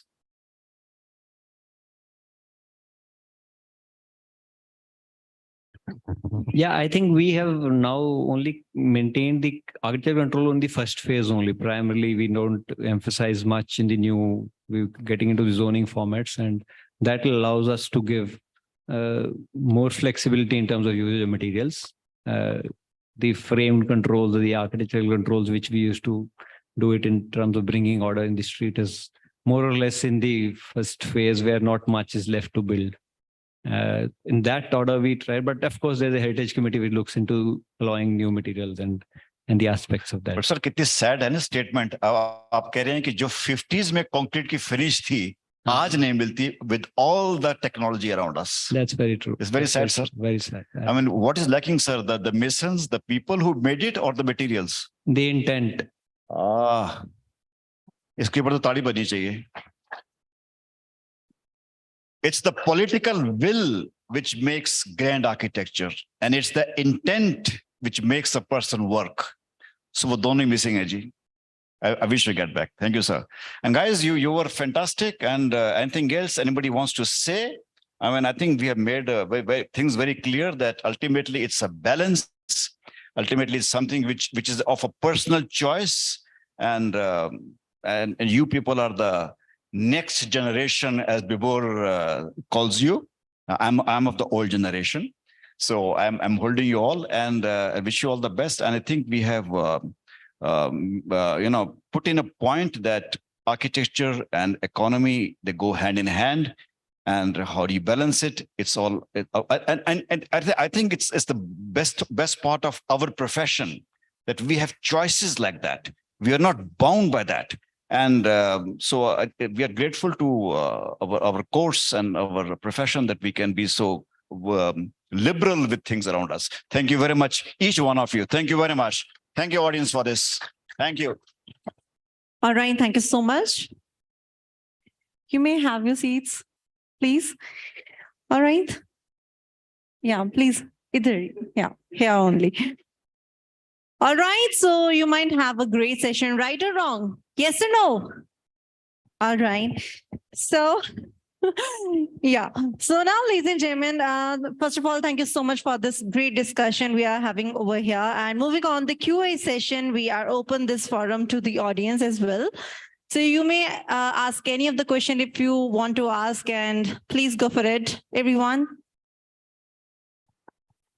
So you may raise your hand if you do have any query, anything you want to ask to these amazing gentlemen. Please raise your hand. Yeah. All right. Thank you. Thank you so much. Thank you so much. All right. And now with this, we would like to acknowledge these amazing personalities over here, and we would like to give the token of honor as well.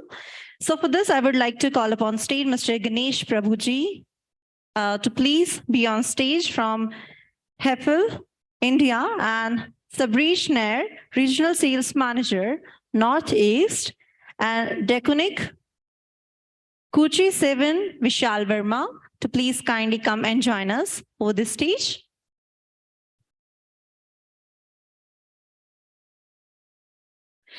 So now it's time to do the felicitation ceremony, and I would request Mr. Sangeet Sharma to please come forward to receive this honor, our curator and moderator. Yes, Mr. Sangeet Sharma.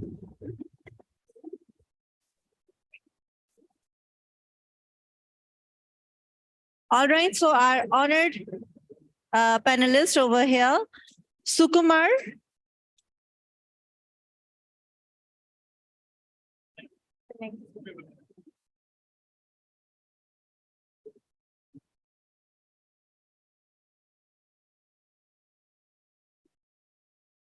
Yeah. Amar Suhail. Yeah, please.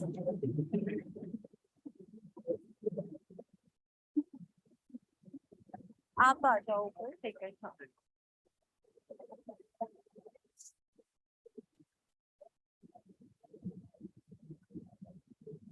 So next we have is Amit Panwar. Can we have a big round of applause for the principal architect and founding partner, Architecture Anew.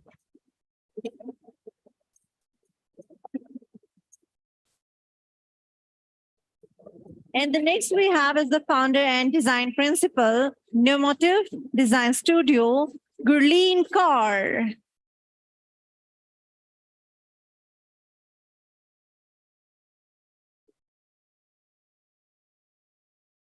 And for the next one, I would like to invite to please come forward our architect, partner, and designer SD Sharma and associate Shivansh Sharma.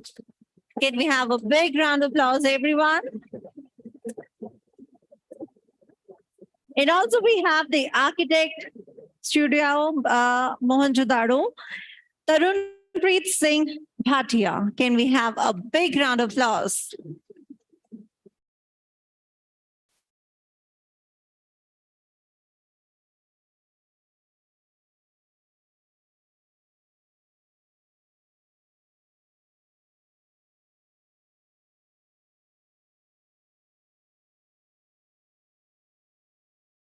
Thank you so much, everyone. And now let's have a group photograph all together. So our professional photography team is all set to take the picture. Please, let's get ready and show these certificates. All right. Yes.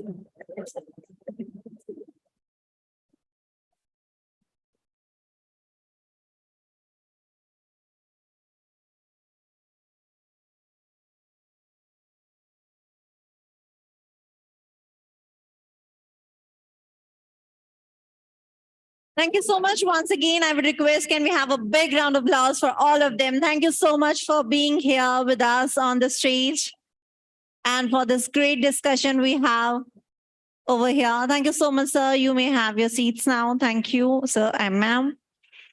And now, ladies and gentlemen, so now let's peek into the world of Duro to see what all they have in store for us. We have a very special AV. Let's have a look.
Pick one.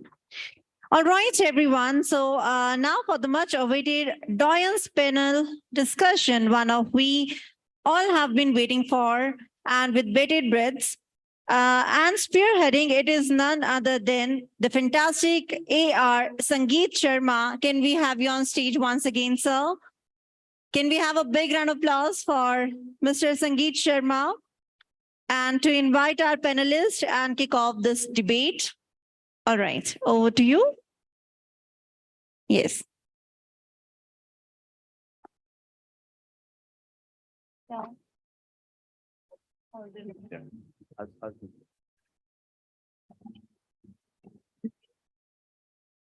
Hello, hello, hello, hello, hello. Yeah. It's a big responsibility to hold the show, and I was with very dynamic, brilliant young minds. No, I'm going to be with the Vibhor calls it Dons, but I call them Dons. क्योंकि ये सारे जो हैं वो हमारे seniors रहे हैं और and they are the people whom we have seen them work. It's going to be a different take altogether, friends, and as an audience which you have just seen, how the young people are proactive and how they take every project very effectively. This panel of Doyens have been there, done that. That means that they have enough experience and they're going to share their talk of their projects, how they have actually done it in terms of maintaining the theme and maintaining the sustainability. So it's going to be very, very fantastic. And may I invite Mr. Sundar Baga on the stage? He's one of the dons of the city. And sir, a round of applause, friends.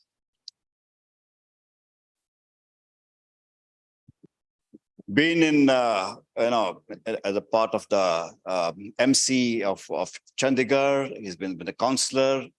He's been the chairman of IIA of this chapter various times. He's in the advisory capacity in the council. Baga sir is an author of various books, and he lectures abroad and in India. He's a much sought after person of the city. May I also now invite on the stage Renu Khanna. She's everybody's an award-winning architect here. So mera emphasize karna ki somebody's an award-winning is something to underplay. So all these people are highly awarded, and so is Renu Khanna. She's running her practice since many years. Now her two sons have joined in, and they're doing a lot of projects of multiple government interest, particularly in Punjab. She's going to say something about that also. May I invite Mr. Bachittar Singh on the stage, please? A person very highly respected in profession, who has done multiple projects, particularly in terms of hospitality. This is the few of them which I know, but I'm sure he's going to say this himself. Which is the other person I'm forgetting. Mr. Sukumar, may I invite him on the stage? A dynamic person. इनका भी वो जो औदा है वो next gen or Doin से है, and he's there, but I consider him Doin because of his multiple practice which he has, which is doing projects of many nature. So we are and I like to call Mr. Somen. Somen is here. Somen, hi Somen. Come in, Somen. Somen is from the industry, and it is because of him we have all the bright lights in this hall and everywhere. So this is what makes my team. And as I said, that what we have had the discussion with all my young friends was different. What I'm going to ask them is going to be very different. Keep your ears open, because they are the people who are going to tell how they have done it. So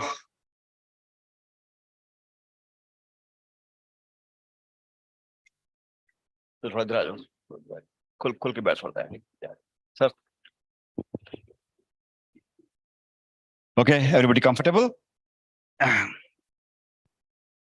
इनको सबको लगा दो नहीं तो पहले क्यों नहीं लगाया मेरे को? ये तो फाउल है सर. अगर डॉन्स देखती माइक्स बाहर आ गए. अच्छा चलो, I will meanwhile Baga sir, I'm going to start from you. I'm going to ask you very curtain raiser question पहले. Theme की तो बात करेंगे सर, वो तो करेंगे. In your stature, sir, I mean, how are you trying to tackle the city's aesthetics, or is there some kind of an aesthetics which in your mind can be altered in the city, sir? I mean, जिस शहर में आप practice कर रहे हैं, इस शहर में आप इतने साल बिताए हैं, इसकी aesthetics is on constant line, या आपके माइंड में कुछ चल रहा है? जरूर कुछ चल रहा होगा.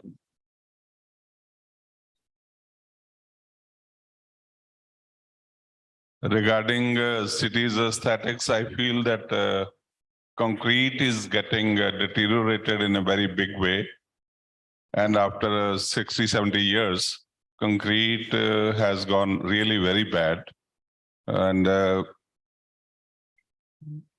I was reading one article in which it was mentioned that concrete has failed, exposed brickwork has failed finally in Indian climate, and hence thereby, the new claddings have emerged in the market. So this is one big change.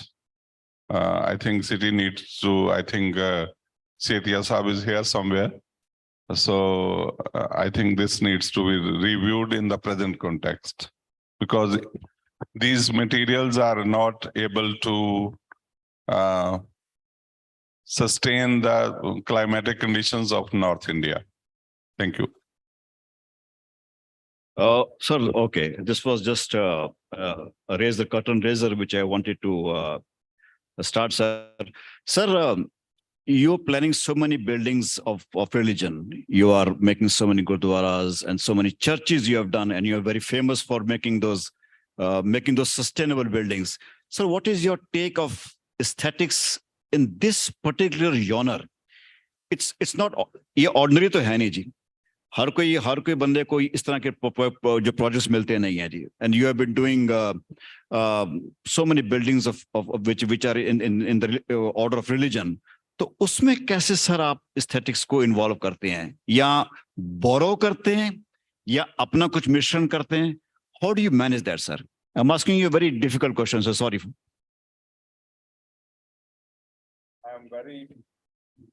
Hello. I am very blessed that I got an opportunity to design buildings for all religions. I did 4 or 5 churches of different sects of Christianity. I designed the temples, I designed gurdwaras, and lately I got a chance to design one dargah again near Chandigarh. So each sect, each religion got its own requirements. So you have to fulfill the aspirations of the devotees in each case. So which is slightly difficult, and the budget always remains a constraint. So, but we were able to do it. Great, sir. Sir, इसमें aesthetics का जो impression है, वो एक borrowed aesthetics होती है, या you have the liberty to do your kind of aesthetics arrangement, sir? मैं वैसे पूछ रहा हूँ जी, just asking, sir, out of curiosity, क्योंकि मैंने बहुत बड़े कम किए हैं इस तरह के काम. ऊपर आने से पहले मेरी बात हुई थी कि 2 से ज्यादा क्वेश्चन नहीं पूछने.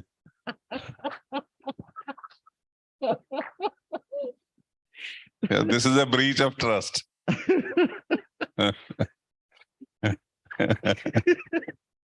पहले मुश्किल से तो 2 जवाब दिए थे.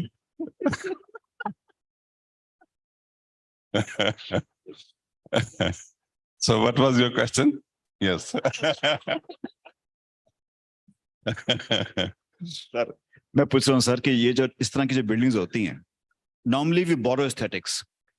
Temples सदियों से वैसे बनते आ रहे हैं, तो हम भी वैसे बनाएंगे जी, या आपने सर कुछ, क्योंकि मैंने आपकी बिल्डिंग्स देखी हैं डिफरेंट, तो आपने वो चीजें बोरो की एस्थेटिक्स, या अपनी कुछ एलिमेंट उसमें लगाए? Can we do it, sir? I think the essence remains the same, but we have to follow the contemporary idioms. So that is the main funda. Because in today, if I'm making a temple in concrete or in brick, it cannot be same as we have seen in Khajuraho temples. So naturally, the materials is different, costing is different, situation is different, and more so, setback थोड़ा plus minus हो गया तो सेठिया साहब छोड़ते नहीं है, बोलते ये तो पास नहीं होगा यहाँ से. So we have to work in different conditions. ठीक है जी. Right, sir. Thank you, sir. बिल्कुल नहीं सर. एक आधा और सर देखेंगे जी. अच्छा रेनो, चलो आगे चलते हैं, थीम की बात करते हैं. भगत सर के है ना, he makes it very very light सारा माहौल. हम लोग अंग्रेजी बोल बोल के थक गए हैं. What do you think art and business can, do you think art and business can come together? हमारी थीम इसी वो मुद्दे पे हो रही है. We're talking of art. So where do you blend them both, or do you blend them both? Because your projects are of a very high order government monumental buildings. So how do you balance this? So I'm into architecture of happiness. And in the pursuit of creating blissful environment for my end users, my effort has always been to create spaces which connect the physical body to the subtle body. And art is something which connects you to yourself immediately. As art makes one transcend to a deeper emotion experience and taking the end user from the lowermost space, that is a Bhutakasha, to the Chidakasha, which is the highest state or the consciousness. And art, which is embedded in architecture, doesn't affect its economics. Rather, it adds more value to it. For example, if you're laying bricks, you can just put them simply, or you can put them in a jali fashion, which I did in Atari border Shahi Killa, and it came out pretty well.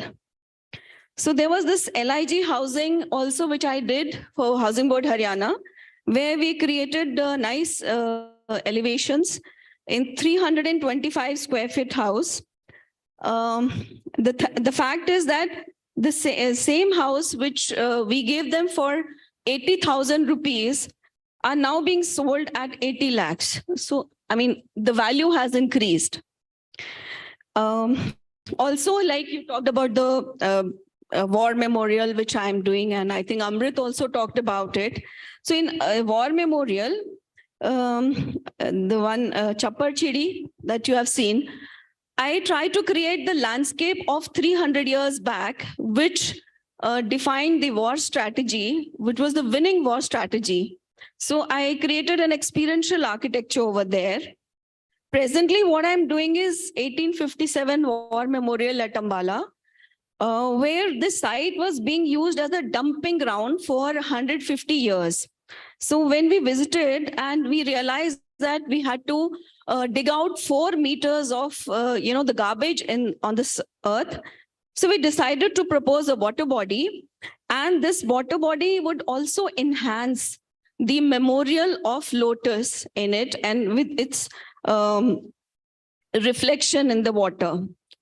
So presently, I'm also doing a convention cum auditorium, cultural center at Prayagraj. So, you know, Prayagraj is all about Kumbh ka Mela, and Kumbh is like a kalash. So I'm making the building like a kalash. And even in the interiors, the auditorium walls, वैसे भी तो उसमें कुछ तो करना ही था in the acoustics. So we've created the river patterns of, Ganga we've depicted with blue color, Yamuna with black color, and Saraswati with the cove lighting. So I've tried to, bring art and architecture always in all my projects. Good, Renu. वैसे foul है पर्चियां बना के लाए हो आप नहीं points किस किस को बोलना है ठीक है कोई बात नहीं yeah Amrita sir, over to you sir. Sir, tell us, and which is the quality in aesthetics which needs to be preserved. हम लोग सारी बात कर रहे हैं, रेनू कुछ और बात कर रही है अपनी अपडेटेशन की, बाकी सारी is talking about the quality of the religion. Sir आपके माइंड में कौन सी एक वैल्यू है एस्थेटिक्स की जो प्रिजर्व करने लायक है, जो महत्वपूर्ण है? What do you think, in your opinion, sir, is the most important value of aesthetics, sir? Why should we preserve aesthetics, sir? See, architecture is frozen music. The most important function of architecture is to give delight to soul and mind. Actually, when I do my buildings, I do not know whether I'm working towards creating a beautiful building or not. I begin to draw my lines as to what that building has to do for the intended use, for the users. And slowly the whole process, the way I approach my design process, with the honesty of its intent and purpose, it begins to evolve. And finally, the forms, the design, the sketch, the preliminary schemes, they begin to tell me that, do this here, do that there, a window here, a wall there, a void here. And, it begins to evolve itself. So your question that the role of aesthetics in architecture is very, very fundamental. When I believe that when I meets the proportion of the music of proportion, architecture is born. So when you do a building, you have to basically balance the, mass and void, shade and substance, and the things begin to evolve themselves. And that is how it happens. So aesthetics is something which automatically evolve. Yes, and sir. it's like, it's like music to soul. Surely, sir. So, sir, Mr. Kumar, so is there a conflict of interest happening? मतलब क्या हम इस चीज से deviate कर रहे हैं? I mean, we all are talking of the superiority of the aesthetical value in architecture. हम लोग बात करना चाहते हैं aesthetics versus economy की. कुछ conflict हो रहा है क्या? जरा हमें बताएं जरा सर, माइक आगे दो. अच्छा, वो वाला माइक है, क्या बात. First of all, I would like to clarify that. Excuse me, volume please. It's not working. Ultimately, ये काम आएगा भाई. So, hello everybody. First of all, I would like to clarify that I'm no doyen here. Don't go by the color of my hair. I'm at least 15-20 years younger than the August people who are sitting around me. That does not mean we are old, okay? We are also equally young. Yeah. Okay. So what I would want to say here is, of course, I am learning and I'm no judge or no authority. But what I would want to say is that as architects, we don't only design buildings, we design environments. Building is an environment. So to be doing truly inclusive environments, we don't want buildings we don't want the new buildings to stand out, and say that the older buildings or the buildings which were, done earlier, they are sticking out like sore thumbs. We need to do the new buildings in a way that are basically creating a harmony. What we as architects do is, in our vanities and in our, will to basically highlight our work and, put our thoughts on the planet, we want to do buildings which are outstanding, which are landmarks. What I want to say here is that all this has been done and all the master architects who have been known for their work, they have been known because they made certain trends, whether it was an exercise in proportion or whether it was an exercise in, scale or materials or something. But we need to now be doing buildings which are not looking good on day one only, which besides looking good on day one, they should have a plan to be looking good in the next 50 years. So that is something which should be concerning us. Mr. Kumar, I think the previous buildings of the masters, they look good even after 50 years. Yeah, but they are. So where is the lack? I'm talking about that missing link जिसकी आप बात करना चाह रहे हो, जो आप बता नहीं पा रहे, आप बताओ. Yeah. So what I want to say is that basically it is for us to create value. Yes. It is not only about aesthetics and economy. Correct. It is about value. So if we are using something which is not economical to create value for a client, I think we are doing our jobs well. That's we should not be casting ourselves in brackets and saying that something is economical or something is not economical. If we do sustainable buildings like was being discussed by the previous panelists, we are doing a service by being economical in the long run. So the capex may not be as high as the opex, or the opex may not be as high as the capex. It is a balance which we need to strike, and that is where our skill and our judgment comes in. So both these things are mutually inclusive. They are not exclusive of each other. So there is no conflict. Perfect. Super. Bachita sir. So कितना ध्यान करते हैं हम लोग आजकल? I mean, अगर एक hospitality का project है, are we actually giving weightage to the economy of the project? Are we trying to think in those terms? Sustainable economy, aesthetics, ये तीनों words आज confuse हो रहे हैं sir.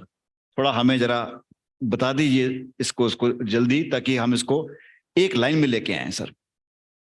How much value are we giving to economics? The whole theme is about aesthetics versus economy. तो sir particularly in a hospitality project मैं उसको कैसे balance करता हूँ?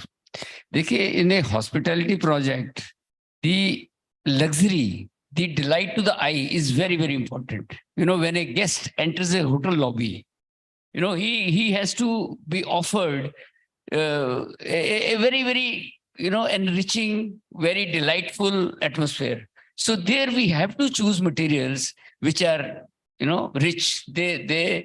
And as far as you talk about the sustainability, well, we can use materials which are sustainable. You know, like we were talking about the circular economy, that we use materials, you know, which are recycled there in the project itself. You know, like the sustainability comes if we recycle our waste, we recycle our gray water into the, you know, flushing systems. Excellent. You know, that is the sustainability component. So you are not compromising on the visual aesthetics. We are giving back by rainwater harvesting. It's a closed loop. The material which come inside my site gets absorbed there and get recycled in one way or the other. So using technology for sustainability, sir. Yes. So technology for sustainability. And as far as the demands of the hospitality projects are concerned, I mean, there is an intrinsic demand of a particular type of project, typology of a project. Like in the hospitality, we have to have a restaurant, you know, which is very appealing, which has a theme, which should be very delightful. People should feel very nice. They want to go there to see and to be seen. So, you know, all that is important there. As far as the guest rooms are concerned, I mean, there are areas which are public areas. They have to be more plush, more, you know, aesthetically rich. Whereas the bedrooms, rooms where, I mean, they can be, you know, like opulent. They cannot be flashy. They can be done on with, you know, muted colors. Perfect, sir. Perfect, sir. I think very well said. Someone want to hear from you. You're a man from industry, so can you tell us the technology? What Sir is talking about, what Bagasar was talking about. So how are you going to offer us the wide range of technology and the sustainability vis-a-vis the cost? Can you tell us? Everyday challenge for us. Practically speaking. Is it audible? No. Coming from the industry, this is a everyday, challenge for people like us. We talked about in the previous channel about it is not about the product aesthetics, but you also need to have something called experiential aesthetics. Sorry? There, experiential aesthetics. Okay. There where the technology comes into play. You know, for example, we are talking about hospitality projects where we can give the experiential aesthetic. This thing we can give into the guest room. We can give into the welcoming address when you are entering into a hospitality projects. Or for example, if I talk about a stadium per se, beyond the functional lighting, which is required for playing of the players, are we giving enough experiential aesthetics for the fan experiences? So technology can come and provide those experiential experiences to the people. It is not all about product aesthetics. And now there are technology, at least in my industry, where we get all these experiences. Oh, but the question is that when I, as an architect, need an experience, someone, I'm not going to go into the economy of yours. Yes. If I need 4 or 5 chandeliers here because they are offering me the delight of the banquet hall. So how are you going to compensate to me as an architect, as the user, the economy of it? I mean, or you will say, no, this component is not, it doesn't fall in the fact of economy. It's expensive, it is expensive. No, or you have given me choices. You have choices. No, we sometimes give choices. Sometimes it is in some of the application in lighting. I think experiences plays a very important role. For example, the hospitality industry. Now people are also talking about experiences in the office and office segment also, where that people are talking about health and well-being of the people, because that in an indirect way increases the productivity and efficiency of the people. In that way, that is exponential. Because in that way, the economics also, because if you have a very productive office or office lighting done in a very productive way, the employees will perform to the greatest potential. So you have less, wastage of manpower. In that way, the organization also get the economics out of it. Okay. Yeah. Want to say something? So if it enhances the value of that space, so your client will get more, visitors, and I think that would. Yes. I That's think it, a sir. project which generates economy is also a part of the process. I'll ask Bhagat sir this question. Bhagat sir, have you any projects where you had economy as a constraint?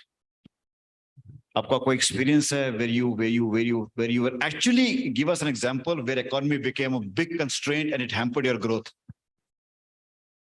It happens in many of our projects. I was doing one temple in a remote area of Himachal Pradesh.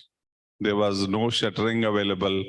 So हमने वहाँ पे जो एक पास में मंदिर था, उसमें जो घी के टिन थे, उनको काट के मैंने सारे मंदिर की शटरिंग करवाई थी, because there was no funds for that.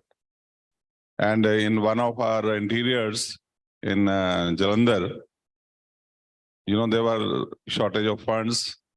हमने पूरी की पूरी सीलिंग बियर की एम्प्टी बॉटल्स से करी, पूरी सीलिंग बियर पी के एम्प्टी की या वहां पे बार चल रहा था ऑलरेडी? अच्छा, मैं शायद बियर पी के बोतलें खाली कर दिया। अच्छा, हाँ, I know you are asking me difficult questions. पहले कॉलेज में CCA में जब हम लोग पढ़ते थे तो प्रोफेसर लड़कियों को पेपर लीक कर देते थे ना, तो उनके नंबर ज्यादा आ जाते थे, वो पहले भी इंटेलिजेंट होती थी। तो आज मैं यहाँ भी कुछ ऐसा ही देख रहा हूँ। सर ऑडियंस क्या समझेगी सर, ऐसा ना बोलो। Okay. Sukumar, in your practice particularly, as I see, तो iconic buildings जो बनती हैं या बनाना चाहते हो, for example, तो उसमें हम लोग what is our value addition? I mean, what value addition you want to do as an architect in your practice? Yes. So what I would want to say. You have talked about aesthetics. Yes. You have talked about economics. You have talked about sustainability. बस अब उसकी बात नहीं करेंगे, बाकी बात करो. Yeah. So जो आइकॉनिक बिल्डिंग बनाने का जो ये मिसनोमर है कि आइकॉनिक बिल्डिंग वही है जो बहुत बड़ी ग्रैंड लगे और एवोकेटिव हो. I think that is a misnomer. Iconic building सिर्फ वही नहीं होती जो बहुत बड़ी होती हैं और आपको ऑ इंस्पायरिंग लगती हैं. सिर्फ वही आइकॉनिक बिल्डिंग्स नहीं होती. I will want to put a small case in point. I have a small house in the hills and I travel there very often. So when I started building that house, the road from Chandigarh to Shimla was as it was earlier. और उसके आसपास बहुत छोटे छोटे बड़े friendly looking structures थे and I used to enjoy my drive. अब क्या है कि वो हाईवे बहुत चौड़ा हो गया है और उसके आसपास बहुत सी so called iconic buildings बन गई हैं और वो iconic buildings मुझे बहुत disturbing लगती हैं. I have made my house, basically as an earth sheltered space ताकि वो दिखे ही ना. और मुझे वो सबसे ज्यादा आइकॉनिक जगह लगती है जो अपनी लोकेल, अपनी क्लाइमेटोलॉजी, अपनी सेटिंग के अंदर अच्छे से सेट हो जाए, वो आइकॉनिक बिल्डिंग ही है. सो आइकॉनिक बिल्डिंग के अंदर मेरा ये थोड़ा सा, of course I am not saying कि बड़ी और ग्रैंड बिल्डिंग्स आइकॉनिक नहीं होती, but iconic buildings should not be limited to that definition. Evocating. I totally agree with you, Sukumar. I think one small house by Laurie Baker is equally iconic. Yes, sir. Than the huge, magnificent structures we see in Dubai. Yes, sir. So I think ultimately it is one which captures your thought, your conscious, and yes, holds your eye. That becomes iconic. This is what I also feel with you. Yes. Yes. So and Renu, I think let's talk of the city. City की बात करते हैं. आप लोग तो सब doins हैं. So what is that which in the city needs to be preserved, or you want to say something about the architecture of the city. Where it is now is not the answer. Where it is going is the answer. सोचना पड़ गया ना, उसके notes नहीं है आपके पास. हाँ, notes नहीं बना के लाए. चलो. So, ध्यान से बोलना, चीफ साहब बैठे हैं, नक्शे पास नहीं होने, गलत बोल दिया था. अरे बोलो. मैं चंडीगढ़ में नक्शे पास देती नहीं हूँ. So initially when I started my practice, I got some work in Chandigarh, and that person tells me कि आपने क्या करना है जी, आर्किटेक्ट ने क्या करना है, एक्सटीरियर तो सारा बना हुआ है, तो आपने तो सब इंटीरियर ही करना है. So I said what the hell. कह रहे नक्शे तो पास ही हैं, आपने नक्शे भी नहीं बनाने, तो आपने करना क्या है? Right. Then I decided that, you know, you're like stifling the architects over here. But of course, the planning, the town planning has been very good. Even now, with so much of traffic, we still, wherever we go, anybody who comes from Delhi and he'll ask कि वो जगह कहाँ पे है, I tell him 15 minutes. वो जगह कहाँ है, मैं फिर बोलती हूँ 15 minutes. कह रहे आप क्या बात कर रहे हो, यहाँ पे हर चीज 15 minutes पे ही होती है. मैंने कहा हाँ, that's maybe because of the gridiron pattern and also the wide roads. So, and I think, yeah, Corbusier did a good job.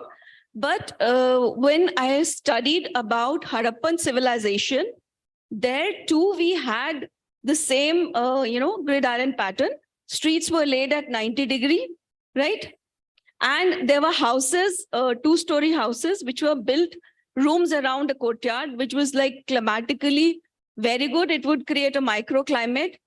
And the material used was sun-dried bricks. So even now we are using sun-dried bricks. And I think that suits the climate. So why not? So yeah, and going in future, if you're pointing towards IT park, are you? Sort of. Yeah, matlab, some change is required. I don't feel that every building has to, I mean, you don't have to stifle, you know, the creativity of an architect. See, I was talking to somebody, there was a very eminent architect from Bangalore, sir, who was here in the morning. And जिस sustainability की बात हम लोग आज करते हैं, you know, whether it is Griha, LEED, green, all the stuff, वो sustainability यहाँ पे 60 साल पहले applicable हो चुकी है. Absolutely. If you see the Sector 19 Museum, Le Corbusier Center, the first building ever made in the city is an epitome of sustainability. उसकी craft, उसकी construction technology, उसके materials, उसके doors की finish की jute, flooring, ventilation system is class apart. जो आज की technology भी आज भी वो चीज हमें कंफर्ट नहीं दे सकती जो उस टाइम की चीज है. So I think we in this city are very privileged क्योंकि हमें तो वो लाइव लेबोरेटरी मिली हुई है यहाँ पे. हम रहते हैं वहां पे. And I think this is something very important. Bichitra sir तुझे कुछ. It's not only years back. Even this Harappan civilization was 5,500 years back. Oh, that's okay. We have not seen that. So we, so इसलिए मैं उसके बारे में ज़्यादा बात नहीं कर सकता मैं. I've studied about them. You studied that, of course. But I'm saying in Chandigarh we are living sustainability. Sir, बोलेंगे. Sir, मैं एक बात कहना चाहता हूँ कि I have been very lucky to have studied architecture in Chandigarh. The entire city, all the boundary walls, wherever we saw, it was an open book. And the learning outdoors was more than the indoors. I still feel very strong. Baga sahab keh rahe the कि concrete, the experimentation of materiality in concrete and brick has failed. I beg to differ. These buildings which we now feel that the concrete is now, you know, showing the signs of aging, I would say. They were built some 70 years ago, 60 years ago. Concrete and brick is still a material for eternity. Of course, we need to restore them. We have to restore these buildings. Even in Europe, I have seen they are restoring and cleaning their stone structures, churches, and all those, big monumental buildings.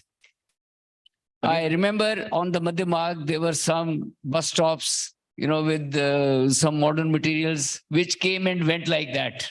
It was their presence was like a fleeting, memory. So, but our old bus stands, which were built with brick and ashlar, they still are there.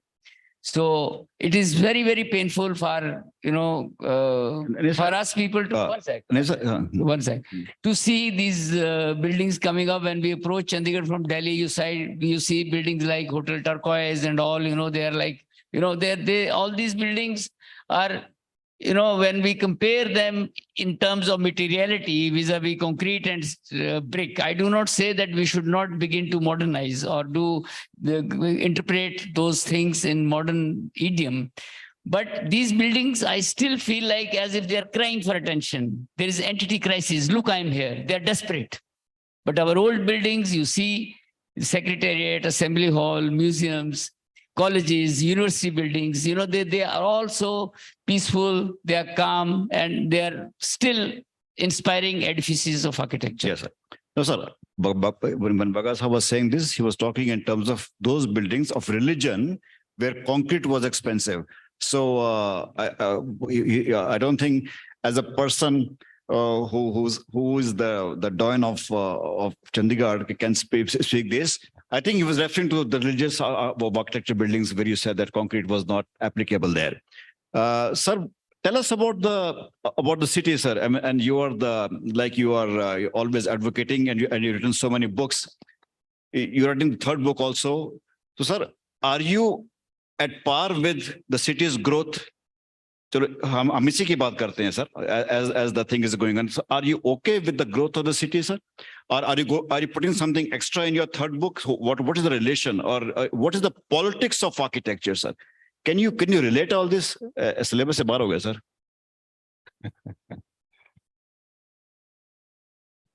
I think. Hey guys, hey, पीछे ठहरो. शिवांश, जब आप बोल रहे थे तो हम सुन रहे थे, जब हमारा नंबर आया तो आप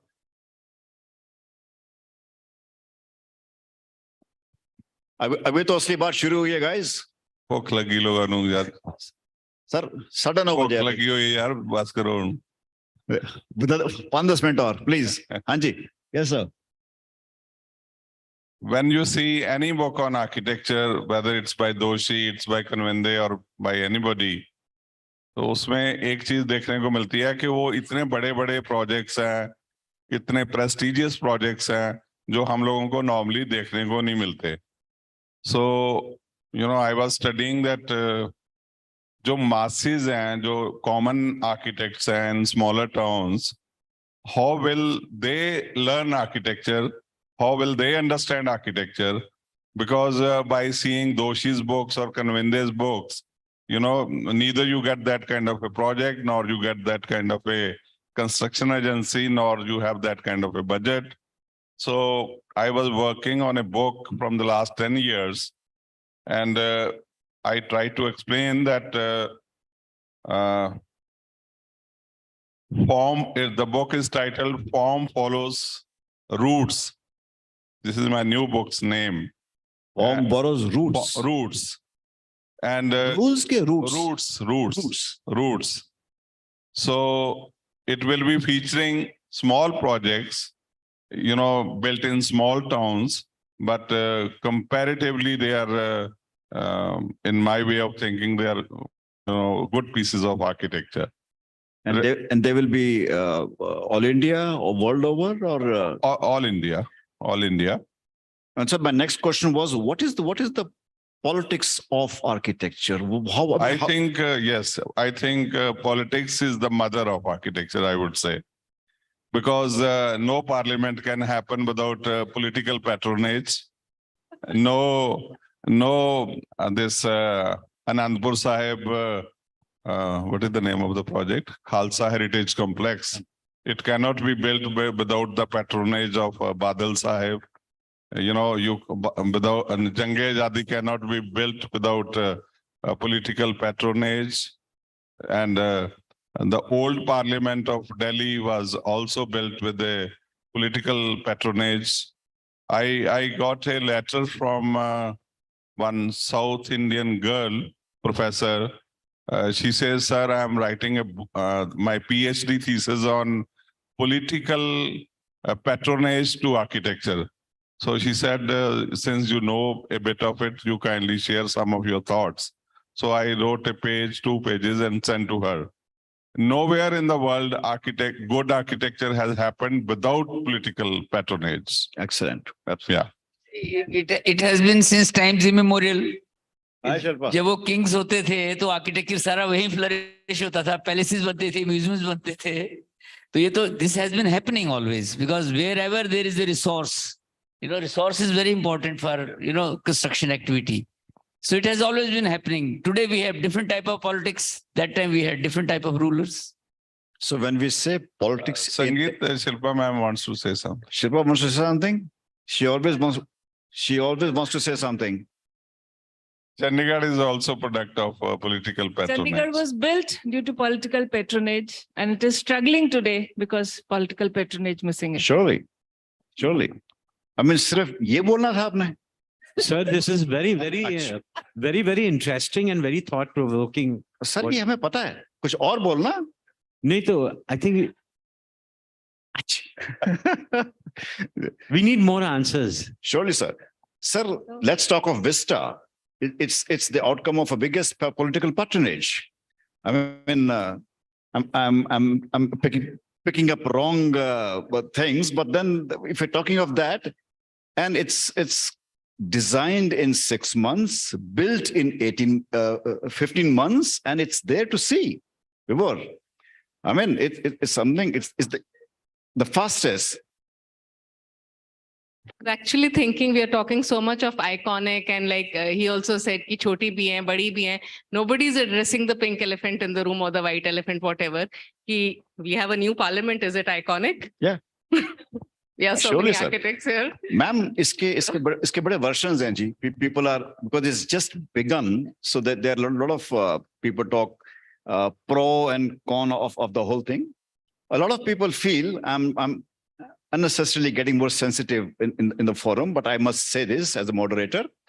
A lot of people feel, ma'am, that if you see Assembly of Chandigarh, you see Assembly of Louis Khan in Bangladesh, or any such parliament buildings abroad, this could have been the word which you just used, iconic.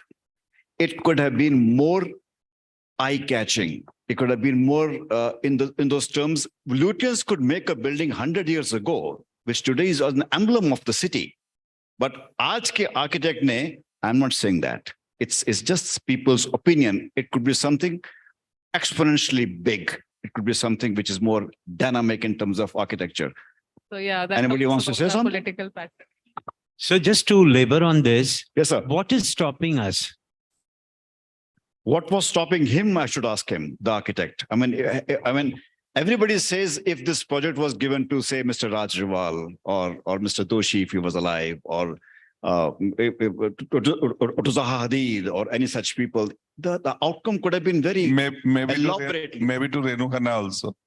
Renu Khanna, yes, of course. Oh, yes. Thank you so much. And why not Bhagat Sahab? So there is no dearth of good people.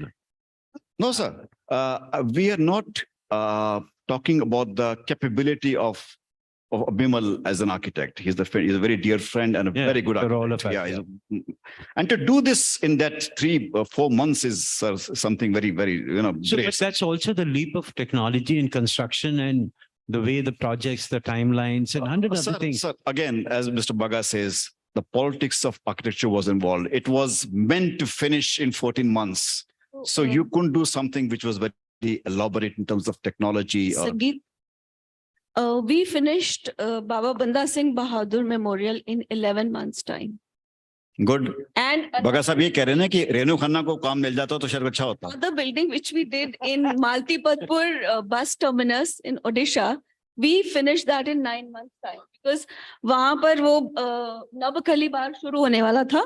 So the brief was कि उसके शुरू होने से पहले we must complete the building and we completed it. Wonderful. Well done. Mike, please. We from the organization was part of this mega project. We are fortunate to do some portion of it. Technology has been used to a great extent in that project. From the point of view, I can understand our industry, from the lighting industry, and there is also a lot of emphasis being given on the aesthetics of it. You know, the way the interiors has been decorated and other things. The best of the best staff has been selected. I think the time is well maintained. The execution also got very well timed way. So we can see a mix of both in the present scenario. It is not only the technology part which brings in aesthetics, but also the best of the best class in products which has been used there. Sure. By the way, for the youngsters, do you know what's the architect's fee of the Vista? Anybody? हाथ ऊंचा करके कितना 130 crores. I read it in an article. It's 250 crores. The fee of the architect, ma'am, is 250 crore. हमारी बिल्डिंगों की value होती है 2 crore, 10 crore, 20 crore. That's like architect's fees. Same kind of Yeah. fees was given to all of us. Yeah. Economics and aesthetics. हाँ जी. हम उसमें नहीं घुसेंगे. I'm getting into more, those things. But the end result of the whole discussion is that it's 250 people, architects worked all through the currency of the project. Yes.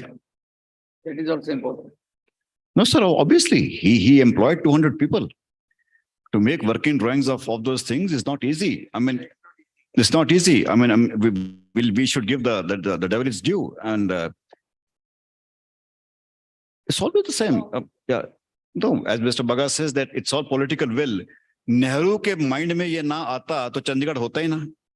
So it's all a political will. Mitterrand, the Prime Minister of France, he made the new Paris. And if you go to the old Paris, it's all heritage. You go to the new Paris, it's all new. And I really wish कि जो IT park है हमारा, for example. So we had one very closely nurtured cultural area, heritage area. IT park का FAR वगैरह अगर बहुत थोड़ा high हो जाता, थोड़ा better हो जाता, तो वो एक iconic चीज बन जाती सर. अभी वो, iconic बनने की कोशिश में है, लेकिन बाहर नहीं आ रही है. It's not becoming significant. So ये एक चीज है. मगर साहब मैं कुछ गलत नहीं कर रहा. नहीं, I mean थोड़ा सा और इसको कर सकते थे. If you see Paris, actual Paris is low profile. Suddenly you see a new Paris which is high profile. So the dynamics are very very in tune. हमारे यहाँ पे थोड़ा सा वो थोड़ा mistake हो गया. I think so. Chief साहब नहीं बैठे, चले गए. अच्छा हो गया मेरे लिए. So to conclude is any concluding remarks from the panelists? Kaushik साहब, टमाटर नहीं है आपके पास जो मारने हमारे उठते नहीं है ऐसे ना. टमाटर या अंडे वगैरह लेके आया. क्यों इतना अच्छा तो बोले हम लोग. क्यों मारोगे टमाटर हम लोगों को? क्यों guys? We are very good ना? Thank you. लोकल CCA में मारते थे ना अंडे आप प्रोफेसरों के कि भाई जल्दी क्लास खत्म करो. I should thank my panelists. We had a great time, great discussions. We've talked about the balancing of the things. The takeaways are very important. I mean, we are, not going to disturb the aesthetics because of economy. We want to be sustainably correct. We want to be answerable to the society. We want to make choices which are opinionated. Value addition we want to give. This is our takeaways. And I must conclude like this, that architecture is a very complex profession, highly complicated, involves so many people, ideologies, issues. right from the start and the staff, is complicated. So iske andar ek natural balance karna is an art. That's why architecture is called, the science and the art of building construction. It's the science and the art of building construction. So it's complicated. So jo kuch bhi in logon ne kiya, jo kuch humne kiya, jo kuch aap logon ne achieve kiya, it's not easy. It's commendable. It's very easy to criticize. It's very difficult to build a small room of 10 by 10. So I think 3 cheers to my panelists. And 3 cheers to this fantastic audience. Thank you very much. Thank you so much. Thank you so much, sir. All right, so now it's time to do the honors and do the felicitation ceremony to this panelist. For this, I would like to invite on stage Mr. Subrat Mandaji, Business Unit Head Structures from Jindal Steels and Power. Kindly please come and join us over the stage.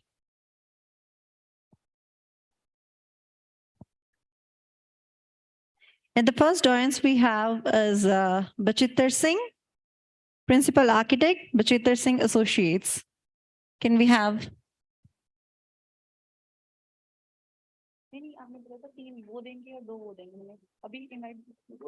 All right. So along with this, I would like to invite Mr. Biporji.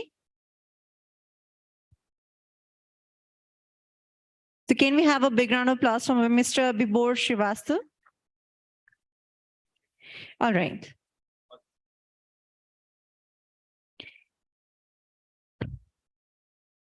And the next we have is Principal Architect Renu Khanna and Associate C.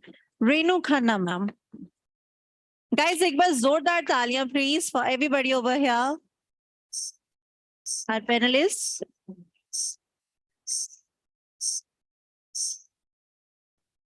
And next, I would like to invite on stage Principal Architect by Designs, Sukumar Jaidat.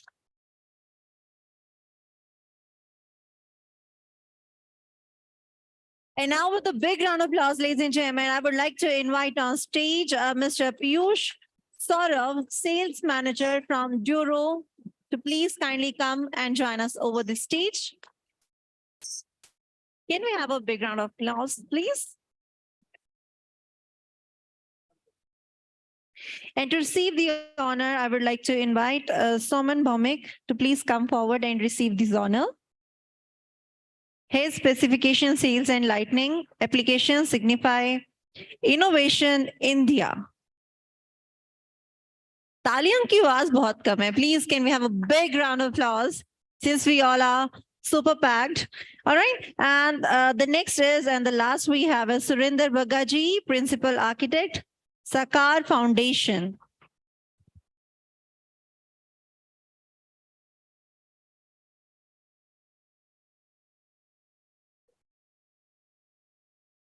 So now it's time for a group photograph.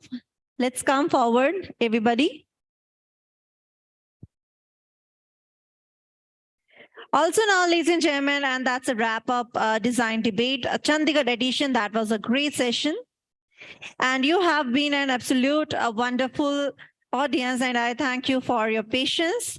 From me and the entire team of ITP Media India, I would like to thank our sponsors, presenting partners, Signify Innovations India, associate partners, Hefel, and Jindal partners, Jindal Panthers over here, and UPVC profile partner, Deconic, exhibit partners, Duro and Kuche 7. Thank you all of you for your support.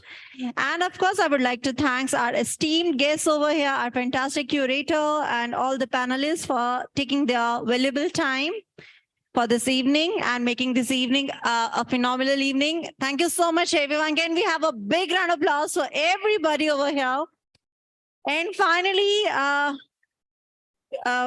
with closing this evening, I would like to invite Bibor Srivastav, sir, to please close this evening and give a vote of thanks. Yeah. I think it has been a marathon evening, but I think truly of substance. I think really it creates so much of thoughts and emotions. And I think the power of this room and the whole collective wisdom, and especially you see a lot of soul in design and architecture in this city. So give yourself a huge round of applause. Truly, you know, it really moves you. And architect Sangeet Sharma ji, truly a big, big fan of yours, who steered the whole conversation. And at this time, at 9:30 p.m., everybody is absolutely alert and enjoying the session. So I think we really had a great time, a lot of learning to take away, a lot of discussion threads. And I, for one, carry one very good topic. And I'm really excited to bring the politics of architecture, with your permission and everybody in this room, as another thread and a leading thread of conversation so that design debate continues. Ladies and gentlemen, a lot of thanks from ITP and all of us and all our valued partners who have supported us. Night is young. The bar is waiting on your left, and the food is really gorgeous here. This is one of the best hotels. So thank you once again. And we're going to put together an incredible coverage for people at large. And I forgot to thank all the people who are watching us live. Thank you for being patient. And we would love to hear your feedback so that we can go improving ourselves at every edition. Thank you very much.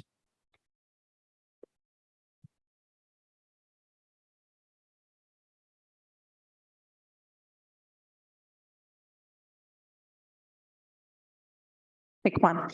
All right. Thank you so much, Chandigarh. It's been a great evening. Thank you so much for being a part of this. And the dinner has been served now. And since the Mr. Bibor sir have said the cocktail is here, enjoy the drinks, enjoy the food. And now this is me, Kiran Dhiman, signing off to all of you. Thank you so much.